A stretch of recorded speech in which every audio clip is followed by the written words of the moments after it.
어, 우리 학생들 잘 들으시기 바랍니다. 우리 학교 방침에 교양 수업은 물론 비대면이에요.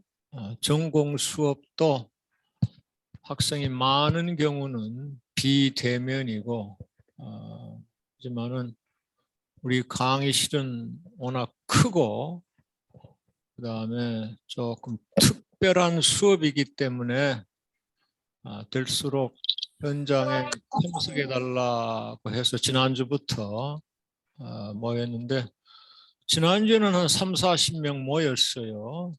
네, 오늘은 더 줄어들어 버렸어.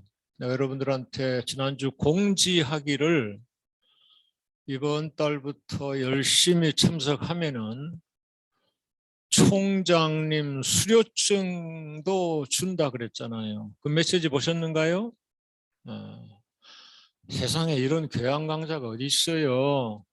여러분 저 좋아하는 대로 중간고사 없지? 기말고사 없지? 출석 확인 안 하지? 여기에다가 저 바깥에서 간식도 주지. 현장에 오니까. 거기다가 앞으로 이번 달만 열심히 참석해도 통일교육 수료증까지 준다는데도 안 와. 이러면 안 되죠. 물론 우리 수업에는 모든 게 전부 다 자율적이에요. 하지만은 이렇게 좋은 기회에 열심히 하면은 여러분한테 주어지는 게 많죠. 아무래도 총장님 명의로 통일교육 수료증을 받으면은 앞으로 조금이라도 도움이 되겠죠. 그래서 그 수료증을 원하는 사람들은 이따 끝나고 이 소감문 작성할 때 뒤에 가장 밑에다가 그렇게 써주세요. 수료증 원한다. 이렇게 아시겠어요? 누가 원하고 누가 원치 않는지 현장 참석한 사람들이 누구인지 모르니까 이 설문지에다가 반드시 써주시기 바랍니다. 아셨죠? 그러면은 원광대학교 명사초청통일대담 그리고 익산민주평통 통일시대 시민교실 8번째 강의 시작하겠습니다. 오늘이 8번째라는 거 기억하세요? 그리고 이제 지난주부터 우리가 주제를 조금 바꿨어요. 전반기에는 탈북자들을 통해 보는 북한, 그리고 이제 후반기에는 경계인들을 통해 생각해 보는 통일. 경계인들이라는 말이 썩 잘 어울리진 않아요. 하지만 그냥 우리가 일반적으로 그냥 북쪽 사람들까지 두루 만나고 온 사람들 뭐 이런 식으로 생각하면 될 거예요. 지난주에 연변에서 과학기술대학 교수를 지내신 분을 모셨지요. 여러분 소감문을 보니까 참 대단하시다. 월급 빵빵하게 받는 언론인에서 무급 교수로 변신하셨다는 게 너무나 대단하다. 이런 얘기가 많았어요.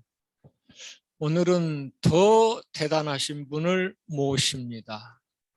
잠깐 소개했는데 서울대학교에서 재료공학을 공부하시고 박사까지 받으셨어요. 그리고 공대로는 세계에서 가장 유명하다는 매사추세츠 공과대학, 흔히 우리가 MIT라고 하죠.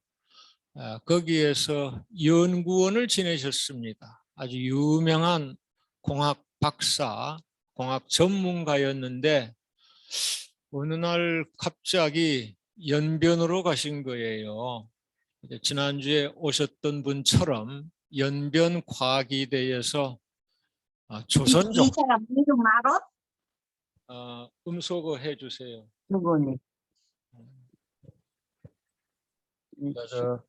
줌 켜놓고 수업에 집중 안 하시는 분들이죠. 그냥 켜놓기만 하고. 연변 과학일에서 강의를 하다가 평양까지 들어가셨어요. 대학을 직접 세우셨습니다. 자기 사재까지 털어가면서. 그래서 설립부총장 직함을 갖고 평양에 있는 학생들을 직접 가르치다가 오신 분입니다. 오늘 정진호 교수님을 앞으로 모시겠습니다. 박수로 맞아주시겠어요?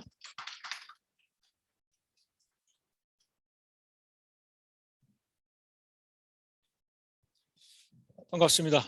예, 반갑습니다, 교수님. 고맙고요. 예, 포항에서 오셨어요. 예, 서울에서 여기 오시는 데는 1, 20분밖에 걸리질 않습니다. 예. 아마 포항에서 오실 때는 최소한 서너 시간 걸렸을 예, 거예요. 서울 가는 것보다 더 오래 걸리더라고요. 기차 갈아타야 예, 되고. 맞습니다. 경상도와 전라도 벽이 그만큼 높다는 거죠. 여전히. 그래서 우리가 남북 통일도 중요한데 경상도 전라도 통합도 중요합니다. 맞습니다. 선생님 경상도 계시고 저는 전라도 있는데 예. 하여튼 먼 길 와주셔서 너무 고맙습니다. 예, 제가 영광입니다. 금방 제가 잠깐 소개했듯이 선생님은 서울대 MIT에서 공학으로 쭉 연구를 해오신 분이에요. 예, 어떻게 연변대로 가시게 됐는지 그 과정을 좀 얘기해 주시겠어요? 뭐 롱스토리 긴데 짧게 요약하면 제 대학 시절이 우리 교수님도 비슷했겠지만 대학이라는 곳에 대해서 이 청운의 꿈을 가지고 이제 진리를 가르쳐 주는 곳이 대학이라 생각하고 들어갔는데 사실 그렇지 못했습니다. 그 당시 한국 사회가 대학에 들어가자마자 뭐 그 당시라는 게 언제였죠? 그게 이제 70년대 말 80년대 초. 우리 학생들은 태어나기 전에 예, 맞습니다. 1990년대 말 2000년대 초 그렇죠. 태어난 학생들입니다. 그 뭐 이제 민주화 데모가 뭐 굉장히 치열했고 제 대학 시절에 이 광주 5.18 혁명, 민주화 혁명이 일어나고 하던 그 시절을 살았으니까 이제 저는 이제 진리를 찾고자 하는 그런 열망이 있어가지고 뭐 이제 불경, 도덕경, 뭐 실존주의 철학, 뭐 인도 철학, 뭐 많은 책들을 읽어가면서 그렇게 살았는데 그리고 이제 연애도 많이 했죠. 연애. 그러니까 대학에 들어가신 뒤에. 예, 그렇죠. 술도 많이 마시고 그 시절은 뭐 술 권하는 사회였으니까요. 근데 어떻게 이제 인생이 뭐 잘 꼬인 건지 잘못 꼬인 건지 모르는데 제가 연애하던 숱한 여자들이 있었는데 맨 마지막에 교회 다니는 여자랑 결혼하게 됐어요. 근데 이게 결혼하려고 하니까 이제 그 조건이 교회를 나가야 된다고 해서 그냥. 그러니까 선생님은 교회 안 다니셨고 그때. 그럼요. 완전히 술에 쪄들어 살던 같이 사람이었고. 사귀던 여자친구가 교회 다녔는데 조건이 당신도 교회 다녀라. 그렇죠. 그래서 그냥 일단 고기를 낚아야 되니까 이제 약속을 했죠. 약속하고. 잠깐만요. 근데 고기를 낚아야 된다는 표현에 거부감을 가질 수 있는 사람이 많아요. 그래요? 여자가 요즘은 무슨 낚시 대상이냐 이렇게 나오는 거 아니에요? 여자도 남자를 낚을 수 있으니까 피장파장이죠. 아마 부정적인 반응. 하여튼 좋습니다. 좋습니다. 하여튼 제 입장에서는 그랬죠. 그래서 약속을 하고 결혼을 했는데 이게 남자 자존심이 안 되더라고요. 믿음도 없는데. 그래가지고 그냥 3년 동안 계속 술 마시고 그렇게 지냈고요.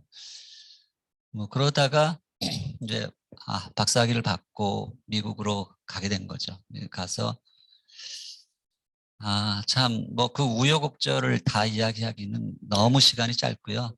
정말 어느 순간 제가 이제 우리 민족 근현대사에 보면 독립운동가들 중에 기독교인들이 굉장히 많았었어요.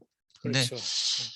그 사람은 도대체 어떻게 하다가 이렇게 독립운동을 하게 됐을까 이제 뭐 그런 생각 많이 했는데 하여튼 제가 그 제 아내 때문이었겠지만 뭐 쏘가서 사실 교회 갔거든요. 그래서 처음에 도착하자마자 어떤 후배가 열심히 도와주더니 일요일 날 그냥 갑자기 저는 놀러 가는 줄 알고 이제 차 타라고 그래서 지금 탔더니 그러니까 미국에서 말씀하시는 거죠? 그렇죠. 예. MIT 예, 계실 맞아요. 때. 예. 도착하자마자 쏘가서 교회를 가고 또 바베큐 파티 한다고 해서 또 쏘가서 갔다가 뭐 이제 성경 공부하고 뭐 그런 우여곡절 끝에 결국은 한 2년 만에 제가 이제 신앙을 갖게 됐습니다. 신앙을 갖게 된 이후에 제 인생을 이렇게 돌아보니까 그냥 미친 듯이 그 당시 지금도 똑같지만 여러분 우리 학생 세대나 지금 한 3, 40년이 지났지만 뭐 우리 한국 사회가 우리 청소년들을 몰아가는 게 대학이 인생의 모든 것이냐 이렇게 잘못 가르치잖아요. 근데 그 이상이라는 시인이 쓴 오감도라는 시에 보면은 네. 13인의 아이들이 막 미친 듯이 달려가잖아요. 자기 앞에 막다른 골목이 있는지 낭떠러지가 있는지도 모르고 달려가는데 그렇게 해서 들어간 대학에서 아무런 그런 그걸 진리를 찾을 수 없어서 그 술 마시고 방황하던 제가 이제 신앙을 갖고 보니까 결국 내가 왜 그렇게 미친 듯이 뛰었나 생각해 보니까 결국 제 자신 하나 잘 되기 위해서 달린 거더라고요. 그러니까 그 13인의 아이들이 뛰는 이유가 불안해서 뛰는 거거든요. 남들이 다 뛰니까 자기도 그냥 뛰는 거죠. 근데 이제 신앙의 눈으로 이제 돌아보니까 정말 겨우 나 하나 잘 먹고 잘 살기 위해서 내가 그렇게 미친 듯이 달려왔구나 여기까지 그런 생각이 들었고요. 그러던 차에 이제 코스타라는 미국 유학생 수양회가 있으면 수련회 거기에 참석했다가 뭐 굉장히 많은 분들을 만났어요. 뭐 이제 뭐 홍정길 목사님, 뭐 이동원 목사님 그런 분들도 만났지만 그 당시 김진경 박사라고 그 중국에다가 만주 땅에다가 이제 대학을 세우겠다고 찾아온 분이 계셨죠. 나중에 그 사진도 좀 보여드리겠지만 그 허허벌판에다가 깃발 꽂아놓고 막 소리치시는 아주 희한한 분이었어요. 가만히 들어보니까 대학 교수를 뽑으러 왔는데 황당한 거죠. 뭐 조그만 건물이라도 하나 세워놓고 가자고 해도 갈까 말까인데 맨 땅에 이제 깃발 꽂아놓고 자기와 같이 가서 이제 이 독립운동가들의 후예들을 가르치겠다는 거죠. 잠깐만요. 그때가 언제였죠? 이게 1990년도였습니다. 그러니까 저 선생님은 이제 MIT에서 연구원으로 이제 연구원 일하던. 생활하시는데 김진경 당시 이제 목사님이었죠. 아니요, 그분은 목사는 아니시고요. 그냥 뭐 장로님이시죠. 하여튼 기독교인인데 예. 그분이 이제 연변에다 대학을 세우겠다고 이제 세우겠다면서 플랜을 가지고 이제 그러니까 계획을 세워놓고 교수할 사람 이제 뽑으러 왔다. 다니는 거죠. 뽑으러 다니는 거예요. 예. 가만히 생각하니까 이게 교수 뽑으러 온 건데 예. 진짜 황당한 거예요. 건물도 하나 없이 그냥 가자고 소리 지르는 뭐 일종의 돈키호테 같은 분이었어요. 근데 저한테는 그게 아주 큰 충격으로 다가오더라고요. 정말 내가 나 혼자 잘 되겠다 그렇게 인생을 다른박질 쳤는데 저렇게 자기 인생을 들여서 우리 민족을 위해서 또 통일을 위해서 그리고 이제 기독교인이니까 하나님을 위해서 이렇게 살아가는 저런 사람이 다 있구나라고 생각하니까 그게 저한테는 큰 충격이었어요. 그래서 이제 그때부터 이제 고민이 시작됐는데 그때 이제 마지막 그 수련의 마지막 이제 끝나는 폐회 그 강의를 홍정길 목사님이라는 분이 하셨는데 그때 그분의 이 설교 제목이 지금도 또렷이 기억나는 게 영적 삼국 통일을 준비하라 이런 거죠.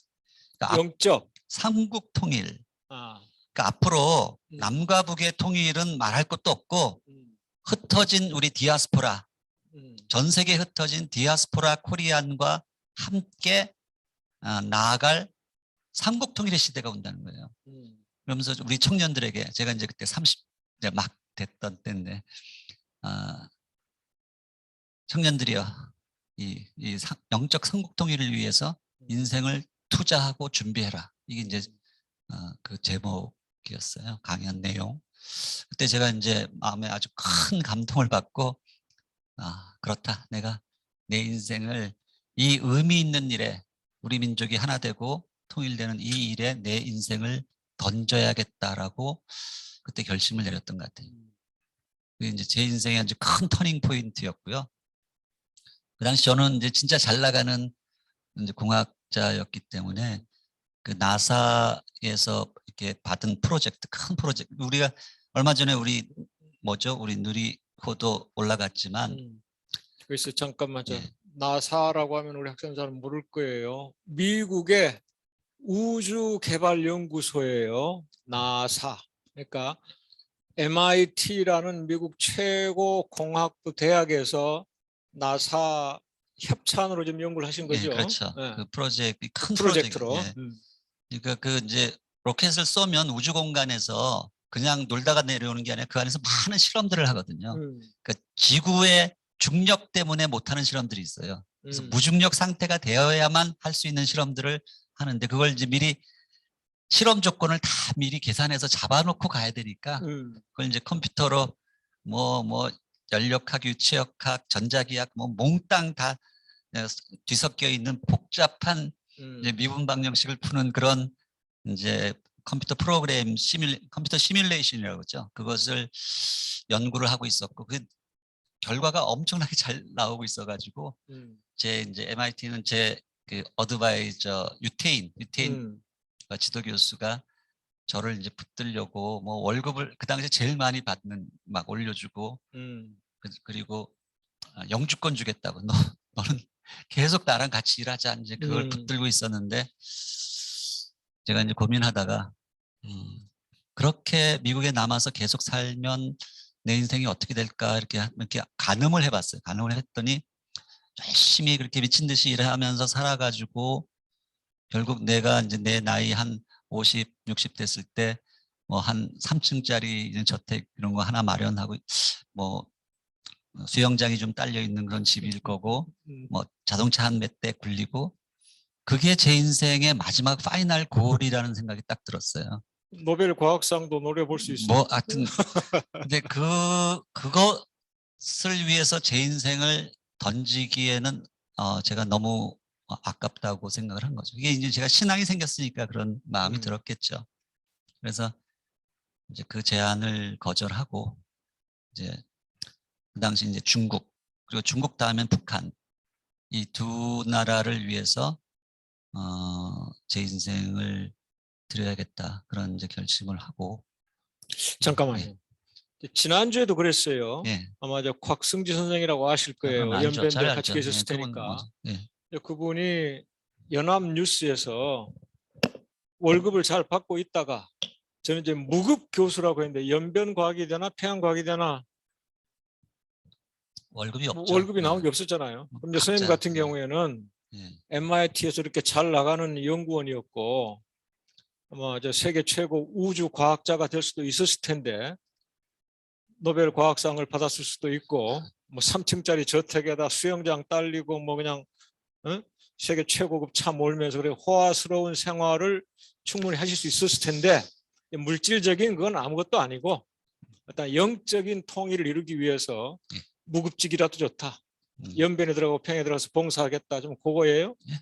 그렇죠. 사실은 뭐 그 당시에 뭐 이게 월급 뭐 그런 것이 중요했던 게 아니라 저는 이제 제 인생의 이제 가치, 의미에 대해서 이제 고민하면서 술 마시던 20대를 보냈는데 정말 제가 진리라고 생각하는 것을 딱 발견하는 순간 제 인생의 가치관, 세상을 보는 눈이 달라진 거죠. 그러다 보니까 이제 그런 결심을 하게 된 거고요. 그때부터 이제 난리가 났어요, 사실은. 제 아내가 뭐 펄쩍 뛰고 이제 난리가 난 거죠. 사실은 저를 교회에 가자고 끌었던 건 이제 제 아내인데. 그러니까 이제 사모님이 선생님 이제 교회 가자고 했는데 막상 이제 교회에다가 불러놓으니까 선생님 이제 먼저 그렇죠. 뭐 제 아내는 이제 이게 교회에서 오르간 반주자였거든요. 이제 처녀 때부터 이제 서울의 제일 큰 교회 소망교회에서 오르간 치던 반주자고 서울에서 가장 큰 교회 그래서 저 피아노니스트였다. 오르간 오르간. 피아노하고 이제 오르간하고 피아노 또 그러니까 다른가요? 파이프 오르간이죠. 그래서 예. 그때도 이제 파이프 오르간 반주자였는데 보스턴 대학에서 이제 오르간으로 이제 그 석사하고 이제 뭐 세종문화회관에서 뭐 오르간 독주회하고 뭐 대학에서 강의도 하면서 자기 인생을 완전히 꿈꾸면서 커리어를 어떤 쌓아가던 선생님은 예, 최고의 과학자였고 사모님은 최고의 음악가였어요. 뭐 예. 그런 셈이죠. 예. 근데 제가 이제 중국 간다고 선언을 한 거죠. 선언을 하니까 음. 막 울고 난리가 났었어요. 자기는 죽어도 그런 곳에 가서 못 산다고 막 음. 내가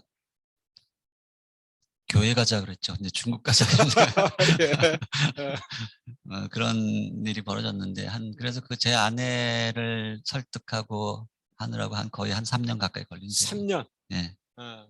그냥 그렇다고 뭐 이혼하고 갈 수는 없잖아요. 예. 어떻게든지 이제 데리고 같이 가야 되는데 그때 막 이제 우리 5살, 6살짜리 이제 아들이 하나 있었고 근데 결국은 이제 아내의 마음이 돌아서고 음. 막 둘이 그래도 서로 사랑했으니까 그러니까 사모님은 따라갔겠죠. 선생님을 교회로 인도하시고 예, 선생님은 사모님을 중국으로 인도하시고 뭐 그렇게 된 예. 셈입니다. 예. 예. 그래서 94년도 응답하라 1994 이제 94년도에 이제 그 부르심이라고 그러죠. 콜링에 음. 저희 부부가 응답을 한 거죠. 응답을 하고 중국으로 들어갔습니다. 그 당시 연명각이 이제 막 시작하던 그 진흙바닥 아무것도 없던 그 진흙바닥에 이제 들어간 거죠. 그럼 선생님 가셨을 때도 그러니까 연변에 그러면 이제 초기였네요, 바로. 초창기죠. 네, 어. 아주 대학이 이제 막 세워지고 있었던 상태니까 그 당시만 해도 지금은 중국이 뭐 엄청나게 발전했지만 음. 그 당시 연변은 지금의 평양보다도 훨씬 더 이게 낙후한 그런 상태였죠. 90년대 중반이요. 예. 그래서 뭐 물하고 공기와의 싸움이었으니까요. 일단 물이 안 나와요. 수돗물. 막 일주일씩 물이 안 나오면 이제 사람의 삶이 완전히 이제 다 망가지거든요. 씻지도 못하고 설거지도 못하고 화장실 내리지도 못하고 그래서 물이 나오면 일단 이 욕조 안에다 물을 잔뜩 받아놔야 돼요. 예. 근데 그거 먹을 수 있는 물이 아니고 거기 그 당시 그 연변의 수도꼭지에서는 머리카락 지렁이 안 나오는 게 없었거든요. 근데 그걸 받아놓고 이제 화장실 물로 쓰는데 식수는 아침에 이제 물차가 지나가면 막 물통 들고 가서 이제 받아오는 거고 그 화장실 물을 다 드레인 이제 빼고 나면 밑에 이렇게 진흙이 한 5cm 정도 그런 물이 수도꼭지에서 나오는 시절이었으니까 그리고 뭐 석탄 매연으로 가득 찬 그 도시에 들어가서 과거 우리도 그랬으니까 네, 이제 그렇죠. 우리 우리 이렇게 옛날에 시골에 이제 살다가 바로 연변으로 갔으면 괜찮은데 예, 보스턴에서 예, 저희 저 고급 아파트에 살다가 그걸로 가신 거 아니에요? 그렇죠. 예. 미국에서 풍족한 생활 하시다가 예. 그다음에 거기 그때 자녀도 이제 하나가 있었어요. 그때는 자녀가 하나 그러니까 온 있었고요. 가족 같이 옮긴 거예요? 그럼요. 예. 그때 이제 중국 들어가기 직전에 저희가 준비하느라고 포항에 그때 그래서 포항하고 인연이 생긴 건데 포항에 우리가 이제 월급을 못 받으니까 교회에서 파송을 받아야 되거든요. 그래서 포항에 있는 교회에서 저희가 이제 그 보냄을 받은 거죠. 그러니까 이제 생활비를 저거 이제 교회에서 제공받았단 말이죠. 그럼요. 그러니까 큰 돈 벌 수는 없지만은 그럼요. 살 수 생활할 있도록 정도로. 맞습니다. 그럼 뭘 가르치신 거예요? 저는 이제 뭐 재료공학, 기계공학 그런 쪽 공학을 가르쳤지만 제가 워낙에 이제 인문학적인 소양이 더 많은 사람이에요. 원래 고등학교 때 별명이 정국어였거든요. 국어를 전교에서 제일 잘했었는지 정국어였는데 그 당시는 이제 공대가 막 유행이었고 뭐 서울공대 가는 제 친구들이 너무 많으니까 친구 따라 그냥 같이 강남 갔는데 저는 이제 적성이 안 맞아서 내가 정말 이 미분망명식 푸느라고 내 인생을 허비한다는 게 너무너무 힘들었어요. 저는. 그래서 온갖 철학서적 그래서 제가 공대 철학가라고 스스로 생각을 했거든요. 공대에서 금속 중에 철을 다루니까 이제 철학이기도 하지만 예. 공대 철학과를 다니면서 온갖 철학 서적을 다 읽고 그렇게 지냈는데 그 하기 싫은 공학을 꾸역꾸역 이제 하나님이 시켜가지고 나중에 공학 박사를 만든 거예요. 근데 지금 생각해 보니까 그게 제가 만약 인문학이나 사회학을 전공했다면 절대로 중국하고 북한에 들어갈 수가 없거든요. 예. 근데 과학기술대학이니까. 그러니까요. 예. 공학 박사였기 때문에 들어갈 수 있었던 음. 거예요. 그러니까 하기 싫은 공학도 끝까지 했더니 그게 이제 음. 쓸모가. 그러니까 강의는 공학 기본적으로 제 전공을 가르쳐야 되니까 가르치는데 저는 제 소양이 이제 문과적인 소양이 더 많았기 때문에 과학기술대학이니까 아무거나 또 가르칠 수는 없고 과학의 역사, 히스토리 오브 사이언스, 과학의 역사, 뭐 현대사회와 과학기술, 지금도 뭐 과학기술과 인간정신 뭐 이런 그런 과목을 만들어서 가르쳤어요. 그러니까 소위 말하자면 인문학적 소양으로 예. 과학 과목을 이제 가르치시는 건데 예. 언어는요? 이게 재미있는 게요. 그 이제 조선족 학생들 조선족이 대부분이었기 때문에 중국은 남의 나라인데 거기 가서는 우리말로 가르쳤고 나중에 평양에 들어가서는 또 영어로 가르쳤어요. 거기는 또 우리말을 못 쓰게 하고 영어로만 가르쳐라 그래가지고 또 거기서 그러니까 연변에서 그냥 우리말로 네, 하시고. 맞습니다. 네, 좋습니다. 그럼 이제 연변 과기대 가신 배경인데 그럼 연변에 가서 이제 개척하다시피 강의를 하셨단 말이에요. 네, 그렇죠. 조선족들 상대로. 그게 몇 년이나 됐죠? 연변 생활하신 게? 거기서 이제 열심히 10년 동안 우리 조선족에 대한 인식들이 우리 한국에 와 보니까 너무 안 좋잖아요. 뭐 무슨 조선족 하면 폭력, 무슨 조폭 이런 것만 연상을 하는데 저는 그게 너무너무 가슴이 아프고요. 사실 우리 조선족 그 당시 가르치던 제자들 지금 전 세계에서 아주 훌륭한 일들을 많이 하고 있지만 조선족이 누군가 생각해 보면 사실 옛날에 독립운동하기 위해서 건너갔던 많은 독립운동가들의 후예일 뿐 아니라 그렇죠. 우리가 여러분들이 그렇게 좋아하는 윤동주 조선족이에요. 무리칸 목사님 다 거기 연변에 있는 거기 학교 나온 조선족들이거든요. 우리가 존경하는 그분들이 바로 조선족이에요. 근데 지금 우리가 좀 물질적으로 잘 살게 됐다고 옛날에 독립운동하러 떠났던 그분들의 자제들을 우리가 깔보고 무시하는 거예요. 그렇죠. 아주 큰 잘못이거든요. 네. 그들을 희화화해가지고 그런 조폭 영화, 폭력 영화만 계속 그렇게 만드는 돈벌이가 되니까. 근데 실제로 조선족들의 범죄율이 우리 한국인들의 범죄율보다 더 낮거든요. 근데 그걸 이제 사회적으로 그걸 호도하는 거죠. 아주 잘못된 거라고 생각하고요. 뭐 탈북인들도 똑같이 그런 서러움을 당하고 있다 저는 생각을 합니다. 그래요. 그런데 그렇게 해서 연변에서 10년을 보내셨어요. 예. 그리고 이제 평양으로 가셨단 말이에요. 더구나 이제 평양에는 오히려 이 건축 과정에서부터 주도적으로 참여하신 걸로 제가 알고 있어요. 예. 그래서 설립 부총장이 된 건데 그거는 어떻게 된 거예요? 그러니까 이제 한 10년 연변에서 제자들 키우다 보니까 이제 또 새로운 프로젝트가 시작됐는데 그러니까 평양에서 그분들이 먼저 찾아와서 대학을 이런 대학, 연명가계대 같은 대학을 세워달라고 요청을 한 거예요. 아니 잠깐만요. 평양 사람들이 먼저. 네. 그러니까 왜 그런가 하면 이게 이제 그 이유를 좀 이해하시려면 1990년대 초반에 이제 구소련하고 동구권이 무너지잖아요. 네. 그 전만 해도 북한에서 이제 그런 자기 형제 국가라고 해서 이제 동구권이라는데 유학을 많이 보냈거든요. 근데 이제 그것이 그 나라들이 이제 그런 사회주의 그런 형제적인 그런 관계가 다 끊어지면서 유학 보낼 데도 없고 또 보내려니 돈이 많이 들고 또 보내놓으면 또 어디 뭐 도망갈까봐 위험 요소도 있고 막 여러 가지 걱정이 있는 상태에서 가만히 보니까 연변에 같은 공산주의 국가인데 외국인들이 들어와서 대학을 세우고 막 열심히 그게 막 한때 우리 연변가대 초창기에는 우리 졸업생들이 중국 청와대학, 북경대학 애들보다 더 인기가 있었거든요.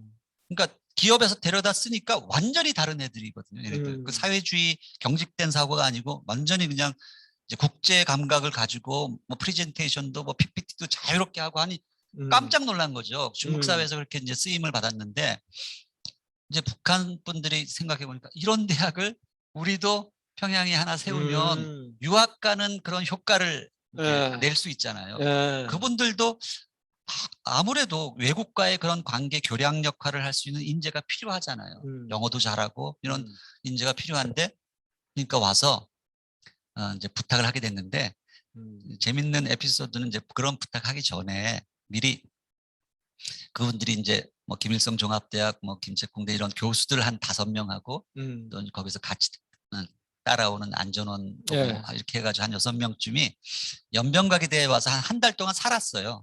정탐을 하면 정탐. 오케이. 이 대학이 도대체 무슨 대학이고 이 사람들이 예. 도대체 무슨 혹시 스파이 간첩들 아닌가 뭐 이런 예. 염려가 있었을 거 아니에요. 근데 살았는데 이제 그분들이 처음 왔을 때 첫날 저희 집에서 이제 식사 대접을 했거든요. 이제 김진경 학교 가는 선생님 댁에서. 그럼 예. 우리 김진경 총장님 이분이 좀 아까 말씀드린 아주 뭐 돈키호테 같은 분이 돼서 갑자기 이제 전화를 해가지고 오늘 귀한 손님 모시고 갈 테니까 한상 차려놔 하고 뚝 끊어버려요. 그러면 이제 제 아내가 막 이리저리 뛰고 시장 봐가지고 이제 진짜 완전 한상을 차려놓으니까 이 북한 분들이 처음 자기들도 그런 똑같은 이념 교육을 받았는데 태어나서 처음 이 남조선 괴뢰 집에 들어오는 거예요. 그러니까 막 긴장해가지고 막 얼굴이 굳어가지고 이제 들어왔는데, 예. 그래가지고 밥 차려놓고 뭐 드시라고 하는데도 처음에는 이제 잘 드시지도 못하더라고요. 막 긴장이 돼서. 그래서 제 아내가 또 우리 집에 저희가 제 아내가 이렇게 치던 그 피아노, 오르간 이걸 다 컨테이너에 싣고 다 갔었거든요. 그래서 집안에 오르간이 있었어요. 페달이 있는 오르간으로 신기한 악기가 처음 보는 악기로 이제 고향의 봄, 뭐 우리에서 오는 통일 막 이런 노래를 막 틀어주니까 같이 부르고 나중에 또 술 한잔 들어가지고 그러니까 이제 막 마음이 풀어진 거죠. 그래가지고 그런 모임을 매 한 달 동안 이 집 저 집 모든 교직원 집에서 다 돌아가면서 이제 정탐 왔다가 한 거죠. 그러니까 이분들이 너무 감동을 한 거예요. 감동을 하고 떠나기 이제 직전에 우리가 이제 환송회를 해줬을 거 아니에요. 다 이제 모여가지고 우리 부인들이 뭐 예쁜 선물도 다 이렇게 포장해서 선물도 드리면서 이제 하니까 이제 거기서 대표가 딱 나와서 마이크 딱 잡고 감사 인사를 하는 거예요. 그동안 한 달 동안 너무로 이렇게 우리 민족의 이 사랑, 정을 이렇게 듬뿍 받고 우리가 이렇게 갑니다. 너무 고마웠다고 이제 그런 인사말을 하면서 마지막 남긴 말이 아주 기가 막힌 말이었어요. 우리가 이곳에서 공산주의가 완성된 사회를 보고 갑니다.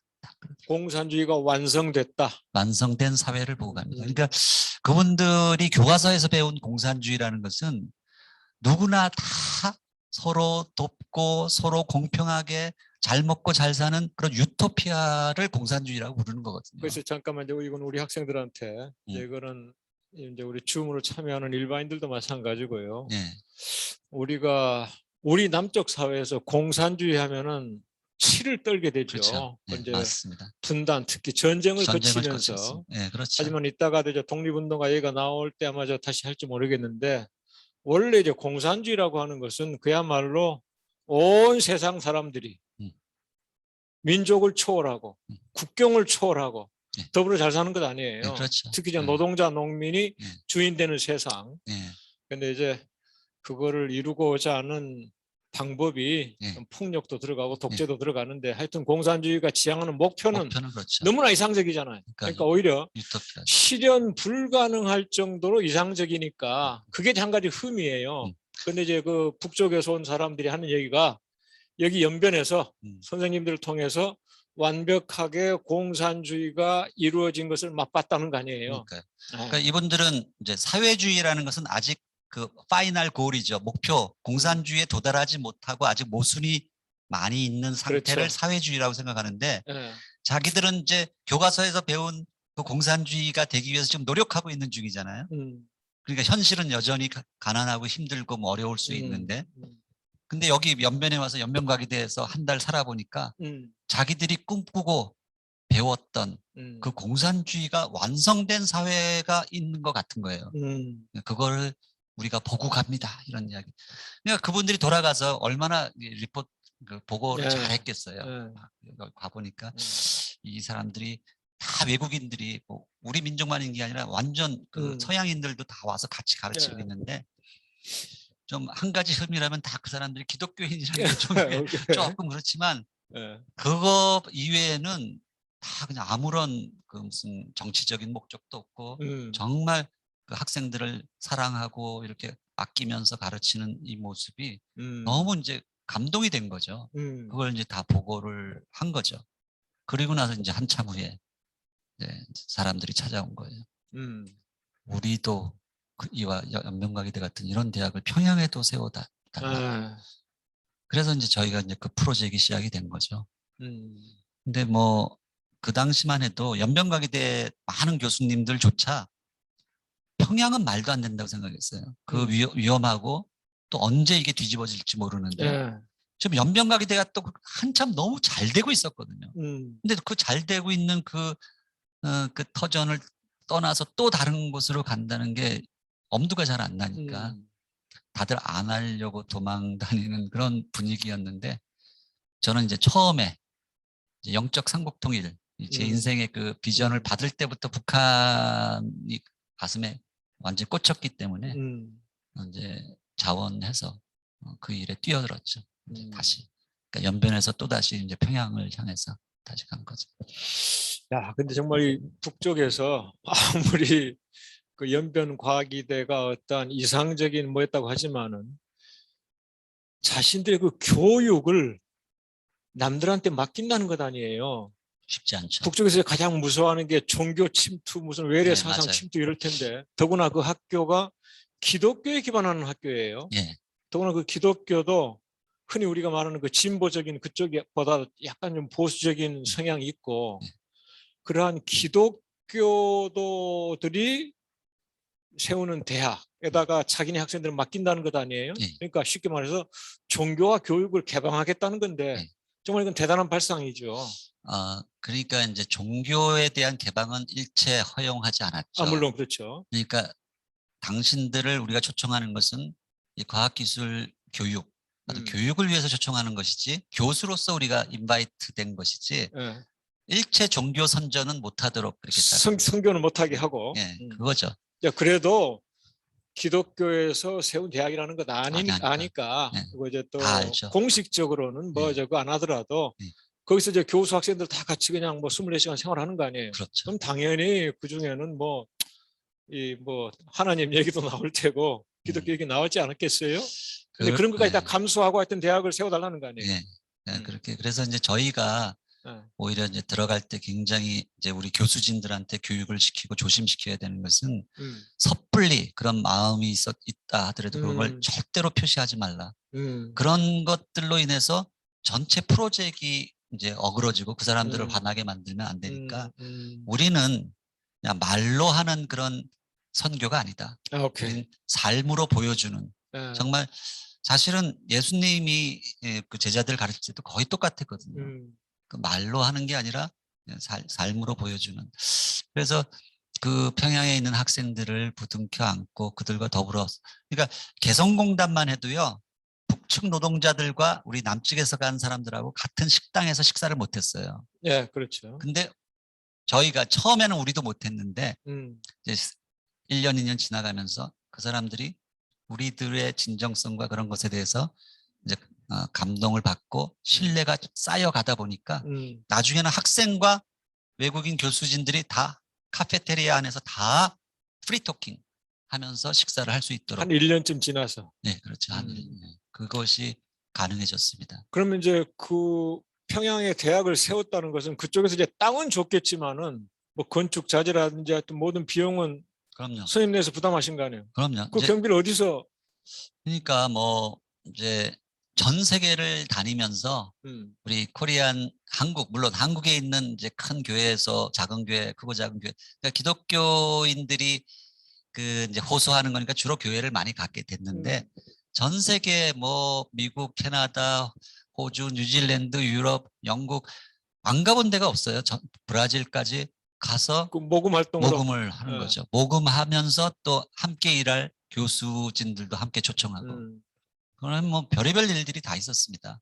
정말 그 당시에 진짜 저도 깜짝 놀랄 정도로 어떤 뉴질랜드의 어떤 교회, 한인교회 한 7, 800명이 모이는 큰 교회였던 것 같아요. 거기서 이제 우리 평양에다 이 대학을 세우고, 원래는 평양이라는 것이 우리 학생들 잘 모를 텐데 일제시대 때만 해도 우리 기독교의 그 부흥의 뿌리, 발산지가 이 평양이었거든요. 평양 대부흥이라고 해서 북한 땅에 평양에 교회가 제일 많았던 곳이에요. 그렇죠. 그래서 한때 외국인들이 평양을 동양의 예루살렘이다 이렇게 불렀었거든요. 예. 그런 도시에 지금 우리가 들어가서 이 대학을 세우는 것 자체가 마치 새로운 부흥을 위해서, 기독교 부흥을 위해서 이제 교회를 세우는 그런 것과 마찬가지라고 이제 저희가 이제 그 설득하고 이제 그런 강연을 하고 했을 때 그 정말 해외에 있는 동포들이 더 마음이 뜨거워지는 거예요. 옛날에 우리 독립운동할 때도 하와이나 미국에 있는 해외 동포들이 그렇죠. 더 마음이 뜨거워져서 헌금을 많이 하고 독립자금을 보내고 그랬거든요. 어떤 교회에서는 제가 이제 그 설교 강연을 딱 마치니까 이제 이렇게 그 헌금하는 이런 바구니들이 이렇게 돌아다니잖아요. 나중에 보니까 거기 뭐 그러니까 캐시도 많이 나왔지만 거기에 왔던 분들이 이 금 목걸이 반지에서 이 폐물이 이만큼 쌓였어요. 폐물. 뭐 그런 일도 벌어졌고, 어떤 교회는 자기 교회 이제 새로 지은다고 건축 헌금해서 건축 헌금을 모아두고 있었는데 이제 그걸 듣고 너무 감동이 되니까 그 끝나자마자 그 목사님이 나와가지고 눈물을 이제 글썽이면서 우리 교회 세우는 게 중요한 게 아니다 지금. 이 평양에 이 대학 세우는 게 훨씬 더 중요한 일이다 하면서 자기 교회 건축을 위해서 모아뒀던 걸 다 이렇게 막 그런 일들이 막 벌어지고, 어떤 조그만 교회에서는 막 이 때밀이 하시는 아주머니가 막 예배 시간에 자기가 돈이 없었던 거예요. 제가 이제 끝나고 버스 타러 이렇게 가고 있는데 어떤 아주머니가 막 뛰어오더니 이제 돈을 찾아가지고 막 뭐 50만 원 이렇게 찾아가지고 나도 조금이라도 벽돌 한 장이라도 쌌는데 좋겠다. 뭐 이런 일들이 막 이게 벌어지면서 이제 이 학교가 세워지기 시작한 거죠. 우리 민족 이렇게 아름다운 사람들이에요. 네. 근데 하여튼 온갖 고생 다 하셨을 텐데, 물론 우리가 이제 뜨거운 가슴을 가진 분들이 그렇게 좀 호응을 해줬지만 또 그것을 그렇게 이끄는 게 선생님 그만큼 설득을 잘하셨다는 거 아니겠어요? 뭐 하여튼 설득이라기보다도요. 이제 오케이 이제 그거 하고, 그럼 평양에서 학생들을 어떻게 모은 거예요? 그거는 북한 당국이 알아서, 우리는 지금 한국은 대학생 모집이 굉장히 힘들고 이제 중요한 거지만 그 북한 당국에서 선발된 학생을 우리한테 보내주는 겁니다. 아주 정예부대를 보내주는 거예요. 아주 똑똑한 아이들 보내주죠. 그러니까 우리는 뭐 학생 모집에 대한 전혀 그러니까 학생 염려할 필요 모집은 없어요. 선생님들이 하는 게 아니라 북한 당국에서 하는 그럼요. 거고, 선생님들은 요거 이제 지도만 하시는 그렇죠. 거고. 누구를 보내줘도 우리는 웰컴. 다 우리 아들 딸들이니까요. 다. 저는 여기 한국에 있는 우리 아들 딸들하고 똑같은 마음으로 북한 애들을 바라보았거든요. 오케이, 저 지금 막 그 얘기 잘하셨는데, 선생님 이제 평양 가서 학생들 가르치시기만 한 건 아니라 네. 아마 두 아드님 중에 작은 아들을 평양으로 데려가신 걸로 제가 알고 있어요. 그렇죠. 그거는 어떻게 이루어진 거예요? 그러니까 우리 둘째 아들, 큰 애는 이제 연변에서 자라가지고 저 혼자 토론토 대학으로 먼저 갔고, 둘째 아들하고 막내 딸, 이 둘을 평양에 데려갔죠. 아들, 딸. 아들하고 딸. 예. 그러니까 이제 그 사실은 이제 평양에 들어가서 가르친다는 게 결코 쉬운 일이 아니니까 대부분 이제 평양에서 가르치는 분들이 이제 은퇴하고 오신 노 교수들이 많았어요. 근데 이제 북측 총장이 있거든요. 근데 북측 총장은 40대였어요. 40대. 그러니까 이쪽에 총장 이제 김정경 선생이고. 예, 다 70대, 뭐 80대 이렇게 되신 분들이 막 많으시니까 북측 총장이 저만 보면, 그때만 해도 이제 제가 이제 젊은 축에 속하니까 정 교수님 제발 좀 젊은 교수들 데리고 오라고 막 아. 그러더라고요. 그랬더니 그래서 제가 아이 젊은 교수를 데리고 오려면 음. 자녀 교육 문제가 해결 안 되면 이건 불가능합니다. 아. 자녀들이 딸려 있는데. 그랬더니 자기가 책임지겠다고 데리고만 오라고 막 큰 소리 치더라고요. 그래서 그때 이제 농담처럼 그럼 우리 다음 학기에 우리 아이들 데리고 올까요? 그랬더니 데리고 오면 자기가 몇 살이냐고 막 물어보고 막 그래서 처음엔 농담으로 시작했는데 이제 방학이 돼서 여름방학이 돼서 이제 집에 가 있는데 정말 아침마다 곰곰이 생각하고 기도하니까 진짜 데려가야겠더라고요. 누군가는 그 일을 이제 그 앞길을 여는 사람이 있어야 되잖아요. 선생님이 처음이었어요? 네, 그렇죠. 이제 외국인들 중에는 있었지만 저처럼 이제 한국 국적자로서는 처음. 음. 근데 잠깐만, 한국 국적으로는 교수 되는 것도 어렵지 않았어요? 평양에? 그러니까요. 그러니까 네. 그것도 아주 어려운 일인데 이제 하여튼 뭐든지 이루어졌네요. 김대중 노무현 대통령 시절에 이 프로젝트를 시작했기 때문에 오케이. 그때는 아무 문제 없이 한국 국적 패스포트로 다녔어요. 근데 이게 이제 개교를 할 때는 보수 정부로 바뀌었잖아요. 그러니까 그때는 제가 그냥 들어갈 수는 없고 그래서 캐나다 영주권을 얻은 거죠. 캐나다 영주권자까지는 우리 통일부에서 그걸 허락을 해줘요. 근데 이제 영주권이 없으면 이제 못 들어가는 거죠. 그래서 그런 상태였는데 그래서 이제 방학 때 와서 생각해 보니까 누군가는 이걸 문을 열어야겠다 싶어가지고 이제 우리 둘째한테 야 문정아 너도 다음 학기 아빠랑 같이 가자 평양에. 그때 그 친구가 몇 살이었어요? 막 고3 올라가던 때죠. 고3. 고3 올라가는 아이고 그다음에 딸은? 초등학교 3학년. 그러니까 저희가 대학생들을 데려간 게 아니고 아니죠.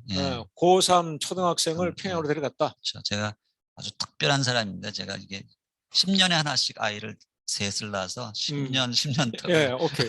그런데 하여튼 특별한데 저는 이제 그 대학생 때 이제 그 평양과학이대로 이제 같이 간 걸로 알았는데 그게 아니고 고3인데 그때 고3을 하여튼 평양으로 데려가신 거예요?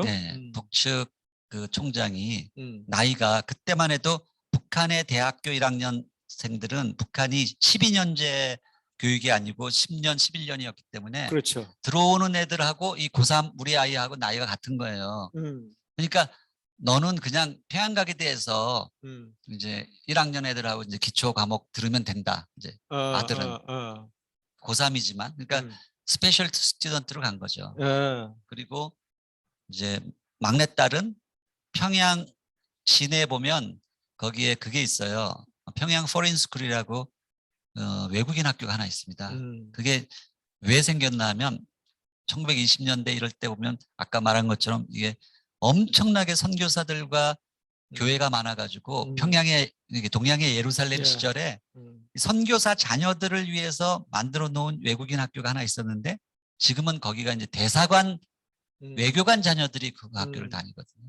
이제 그 학교에다가 이제 우리 막내딸은 이제 붙인 거죠. 그래서 그렇게 해서 걔네들이 거기서 생활을 했죠. 그러면은 이제 둘째 아들은 이제 나이가 뭐 비슷하니까 뭐 고3 때 그냥 글로 이제 대학으로 들어간 거예요. 왜냐하면은 평양의 교육 제도는 우리하고 조금 차이가 있어요. 거기는 우리식으로 말하면 이제 고등학교까지 무상 의무 교육인데 그때는 이제 소학교 또는 인민학교 우리 하면 이제 초등학교가 4년제였고 중학교 고등학교 합쳐서 6년이에요. 그래서 10년인데 얼마 전에 지금 바뀌어 가지고 초등학교가 5년으로 늘었죠. 예, 초등학교 5년이고 중고등학교는 그대로 이제 6년. 그 유치원 고급반이 사실 우리 이제 초등학교 1학년하고 같은 거라 해가지고 총 합해서 12년제를 그러니까 이제 둘째가 고3이었지만은 그냥 그쪽에 그냥 대학 1학년 바로 들어갈 수 있다. 예, 그렇게 같이 공부를 한 겁니다. 그럼 이제 걔는 이제 평양과학에 다녔어요. 예, 그 딸은 그러면 초등학교로 들어가고 거기 이제 그 국제학교에서 다닌 거죠. 평양에서. 평양에 있는 국제학교. 예. 근데 뭐 예, 처음에 들어갈 때 아주 뭐 난리가 났었어요. 그러니까 이 북측 총장이 이제 데리고 오라고 큰 소리는 쳤는데 제가 진짜 데려올 줄 몰랐던 것 같아요. 그래가지고 진짜 데리고 이제 나타나니까 막 이 사람들이 막 허둥지둥 그때부터 이제 그 위에다가 교육성에 뭐 예무성에 이걸 허락을 받아야 되는 거예요. 예. 자기들이 마음대로 그걸 남조선 괴뢰 아이를 거기다가 집어넣을 수가 없거든요. 그런 이제 어떤 권리가 없어요, 그 사람들이. 예. 그래서 이제 그것을 올려서 그 지령이 떨어져야 되는데, 그러니까 이제 첫날 우리 아들이 이제 자기 나름대로 이제 얘가 처음에는 가자 그러니까 아빠 저 고3이에요. 그러면서 자기 이게 공부 열심히 하는 친구였는데 막 펄쩍 뛰고 안 간다고 그랬었거든요. 근데 그러던 녀석을 제가 막 계속 설득을 해가지고, 그러니까 나중에는 이 녀석이 화가 나가지고 자기 방문을 쾅 닫고 들어가서 사흘 동안 안 나왔어요. 아예 안 가겠다고? 안 가겠다고. 좀 달래고 나오라고 해도 밥도 안 먹고 안 나오던 녀석인데, 하여튼 이제 결심을 내리고 자기 나름대로 간 거예요. 뭐 열심히 기도했겠죠. 근데 그래서 첫날 이 그러니까 북측 애들하고는 전혀 다르잖아요. 사복 사복을 입고 죄송합니다.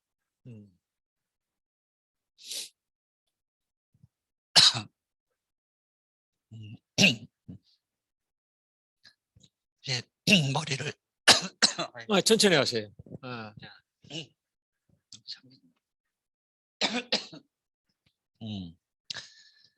그 이제 백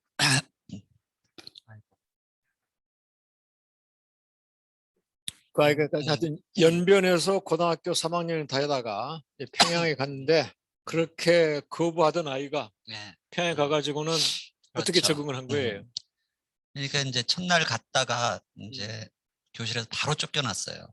쫓겨났다? 예. 그러니까 이제 그 반장애가 깜짝 놀랐어. 이상한 애가 들어오니까. 예, 그걸 미리 얘기 안 했단 말이에요? 그게 아직 전달이 안 된 상태로 예, 얘가 이제 자기 시간표 보고 딱 첫날 들어갔는데 예. 바로 쫓겨나가지고. 그 학생들한테? 예. 그러니까 이제 그 반장이 바로 당에 가서 이제 신고를 한 거죠. 이상한 녀석이 들어왔다. 그러니까 예. 막 그 당에서도 와보고 깜짝 놀라서 너 누구야 하면서 막 이제 그래가지고 남조선 아이가? 그래가지고 또 가 있으라고. 예.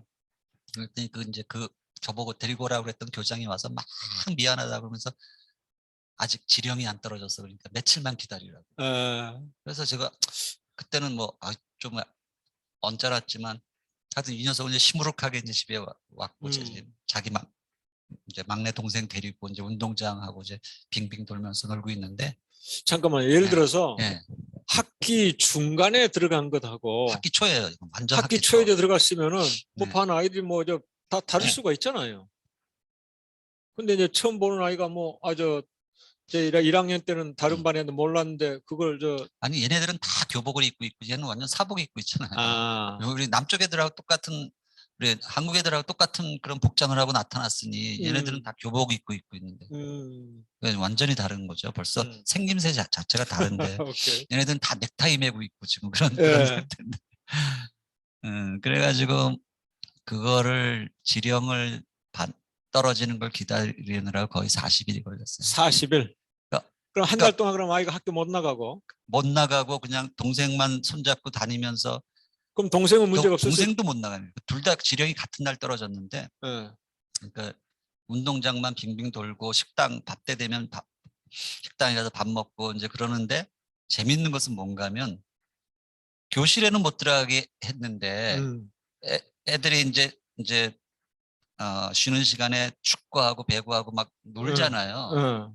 그런데 이제 얘가 이제 아주 사회성이 굉장히 좋은 녀석이 돼서 가가지고 나도 해도 됩니까? 뭐 하니까 뭐 같이 하라 그래서. 그럼 이제 북쪽 학생들이 그건 알았을 거 아니에요. 우리 그렇죠. 교수님 자제들이라고. 네, 그렇죠. 그래서 이제 운동장에서 얘네들하고 친해지기 시작했어요, 먼저. 그러니까 뭐 이제 거기서 벌써 친구가 된 거예요. 그쪽 말로 동무가 된 거죠. 그래서 나중에 지령이 떨어지고 나서는 오히려 더 자연스럽게 이제 공부를 같이 했고. 그래서 이게 이제 젊은 애들 붙여놓으니까 뭐 너무너무 이제 친해져가지고.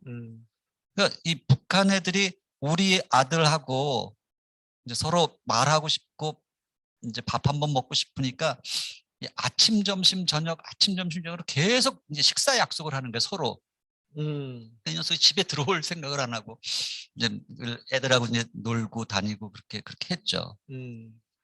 그래서 그때 이제 사귀었던 그런 친한 친구들 때문에 지금도 가슴앓이를 해요. 그러면은 거기서 몇 년을 지낸 겁니까? 몇 년이 아니고 원래 이제 1년 계획하고 얘가 이제 고3을 거기서 보내고 토론토 대학으로 이제 유학을 간 거죠. 어, 이제 고3 성적표가 이제 토론토 대학에는 이제 북한의 평양과학대 대학교 1학년 어, 과기대. 이제 스페셜 스튜던트로 해서 고3 성적을 음, 거기서 받은 학점으로 해가지고 음, 보낸 거예요. 음, 그랬더니 이제 토론토 대학에서 또 깜짝 놀라서 국적은 한국 아이인데 아닌데. 성적표가 이제 북한 성적표가 날라오니까 예, 이게 어떻게 된 거냐 설명을 해달라 뭐 이렇게 막 편지가 예, 오고 그래서 뭐 열심히 설명했죠. 그랬는데 음, 어떻게 통과가 됐어요. 토론토 대학이 워낙에 이제 북한하고 깊은 인연이 있는 대학이거든요. 그래서 이제 통과가 됐고 그래서 그때 잠시지만 사귀었던 애들을 지금도 못 잊어 해요. 우리 아들이. 그러니까 그리고 그때 1년간 네, 사귀었는데. 네, 뭐 그럼 딸은요? 다른 그 이제 그 딸도 거기서 1년만 다닌 겁니까? 1년도 채 못 다녔죠. 근데 한 학기 얘 딸이 더 힘들어했고 왜냐하면 얘는 아들은 이제 친구라도 사귈 수 있었는데 음, 얘는 저 시내에 있는 그 외교관 학교에 그 우리가 데려다 줄 수 있는 것도 아니고 이제 그 북측 교직원이 딱 시간 맞춰서 데려다 주고 공부 끝나면 바로 데리고 오거든요. 음, 걔는 친구가 없는 거예요. 음, 너무너무 힘들어했어요. 음, 그래가지고 저 연변에 두고 온 친구 때문에 늘 엉엉 울고 음, 가겠다고 그러고 막 그래서 뭐 한 학기밖에 못 다녔고요. 근데 하여튼 그래도 뭐 그때 이제 기억들이 생생하죠. 애들한테는. 그러면 평양에서는 아까 언뜻 얘기하듯이 연변에서는 오히려 우리말로 조선족들한테 가르쳤는데 평양에 가서는 영어로만 영어로 하신 예, 거예요? 예, 그렇죠. 학생들도 영어로 다 영어로 강의 하죠. 알아들 만큼 수준이 되고. 얘들 나중에 그 동영상 보여드릴 텐데 뭐 예. 영어를 얼마나 잘하는지 몰라요. 그러니까 어, 그런 아이들 이제 뽑아 처, 가지고 보낸 거예요? 꼭 그런 것 뭐 공부 잘하는 애들이 온 부분도 있지만 음. 처음에 들어오면 1년 동안 영어를 집중 훈련을 시켜요. 영어 음. 강의할 수 있도록. 그래서 영어에 문제가 없도록 그러니까 이제 만들죠. 과학 기술 대학이지만은 하지만 예, 어. 영어부터 먼저 가르쳐요. 음. 이제 그런 그럼 선생님 거기서 몇 년 계신 거예요, 평양에서? 그러니까 저는 2003년부터 이제 평양을 다니기 시작해서 7년 동안은 이제 세우는 과정에서 늘 왔다 갔다 하면서 회의하고 뭐 이렇게 음. 다닌 거고 이제 실제로 들어가서 애들하고 살면서 가르친 것은 4년 동안 가르쳤습니다. 거기서 평양 4년 가르치시고. 예, 그리고 그냥 이 아까 말씀드린 것처럼 캐나다 영주권이 있어야지만 들어갈 수 있기 때문에 영주권이 5년에 한 번씩 이게 리뉴 갱신을 음. 해야 되거든요. 음. 2017년도에 또 이제 그게 다 만료가 돼서 음. 그거 갱신하러 그냥 잠깐 나오는 줄 알고 나왔다가 못 들어간 거죠. 음. 그때 막 여러 가지 국제 정세도 그렇고 그다음 조금 있으니까 또 코로나도 코로나 터지고. 터지고 막 해가지고 못 들어간 거죠. 그러니까 2017년 나와가지고 아직 못 들어가고 계신다. 예, 17, 앞으로 이제 뭐 남북 관계가 좀 개선되고 또 이제 코로나가 좀 누그러지거나 사라진다면 다시 가시는 거죠? 뭐 때가 되면 어떤 모양이든지 또 다시 가지 음. 않을까 싶습니다. 알겠습니다. 그러면 아까 뭐 자료 가져오신 것 같은데 그거 예, 뭐 좀 보여주시겠어요? 예, 네. 그럴까요? 그 PPT 음, 내가 우리 여기 시간 한 5분 안팎? 그래요? 예. 얼마 우리가 안 또 되네요. 다른 얘기 좀 하게요. 이 원래 이제 잠깐만 이거 우리 BTS 이 음악도 좀 잠깐만 틀고 넘어갈게요. 제가 이 유엔에서 얼마 전에 UN SDG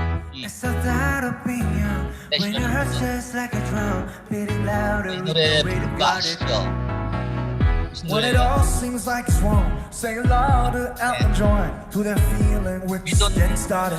네, When the nights get colder 이거를 and the 틀어주는 이유가 winter starts 있는데 falling behind, 그거 진짜 Just dream 못하니까 of the day. 다 못 들고 이 노래를 부른 세션이 SDG 대회 세션인데 SDG가 Sustainable Development Goal이라고 해서 유엔이 전 세계에 지금 기후 문제도 있고 해가지고 지속 가능한 발전을 우리가 함께 만들어 가야 된다라고 2030년까지 이것을 하고 있는데 그 세션에서 이제 문재인 대통령이 그 이야기를 하면서 이제 BTS를 소개한 것이고, 그 세션에서 이제 지구 공동체 이야기하고 남북미 또는 남북 미중 4자가 모여서 종전선언 하자, 이 이야기가 여기서 나온 거거든요. 이게 왜 중요한가 하면 지금 북한이 이미 2017년부터 이 SDG 프로그램에 들어가겠다고 선언을 했고, 올해 처음으로 북한이 자기들 내부의 그 모든 통계 자료를 이것을 유엔에다 보고를 했어요. 그건 처음 있는 일이에요. 북한이란 나라는 전화번호 하나도 다 국가기밀인 감추어진 나라거든요.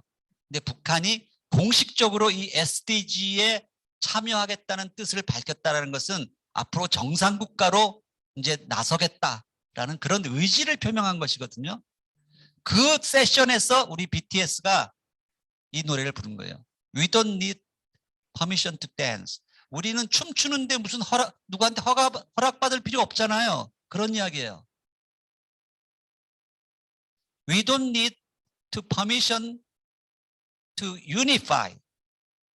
우리가 통일하겠다는데, 하나 되겠다는데 누구한테 허락받을 필요가 있나요? 저는 그 이야기 하고 싶고요. 자, 제가 이제 평양가기대, 연명가기대, 한동대에서 인생을 보냈는데요. 이게 대학 시절, 그때 이제 허무한 인생 살던, 술 마시고 연애하던 시절이고, 그때 이제 오감도라는 여기 나오는 13인의 아이들처럼 미친 듯이 달려가던 그 시절, 우리 박정철, 이한열 이 시절을 살았고요. 이제 좀 어쩌다가 이제 마지막에 이제 교회 다니는 여자랑 결혼하게 됐어요. 정말 그때 지금 생각해 보면, 제가 하여튼 결혼하고 얼마 안 돼서 이제 갔는데, 그때 이제 크리스찬이 돼서 1990년도에 미국 수양에 유학생 수련회에 갔다가 거기서 이제 이상한 분을 만난 거죠. 여기 김진경 박사라는 분이 선글라스 끼신 분이 이런 사진을 보여주면서 막 이제 같이 가서 우리 민족을 위해서 싸울 동지들을 찾으러 왔다. 뭐 이런 이제 그런, 해서 이 소가 지나가는 여기가 이제 원래 공동묘지터거든요. 거기다가 이제 이걸 세웠고, 그때 영적 삼국통일의 비전을 제 인생의 비전으로 받은 거죠. 그리고 이제 아내를 3년간 설득해서 응답하라 1994. 어떻게 좀 독립투사 같지 않습니까? 독립투사? 저는 지금도 우리나라가 통일이 될 때까지는 아직 독립이 안 된 거라고 생각하고 있기 때문에 독립투사의 마음으로 살고 있고요. 그 황무지가 연명가기대가 이제 한 10년, 15년 지나니까 이렇게 아름다운 캠퍼스가 됐던 거예요. 이제 여기서 열심히 조선족들 가르치다가 다시 이제 평양과기대 프로젝트가 시작되면서 거기에 뛰어든 것이고, 그때 처음 2003년도에 갔을 때 또 똑같았어요. 소 한 마리가 또 지나가더라고요. 그래서 제가 이거 몰래 찍었는데, 하여튼 이 길도 없던 곳을 길을 닦기 시작했고, 이제 그러니까 평양에서 개성 내려가는 고속도로하고 남포에서 원산 가는 고속도로 교차점이 있어요. 교차점에서 들어가는 곳이거든요.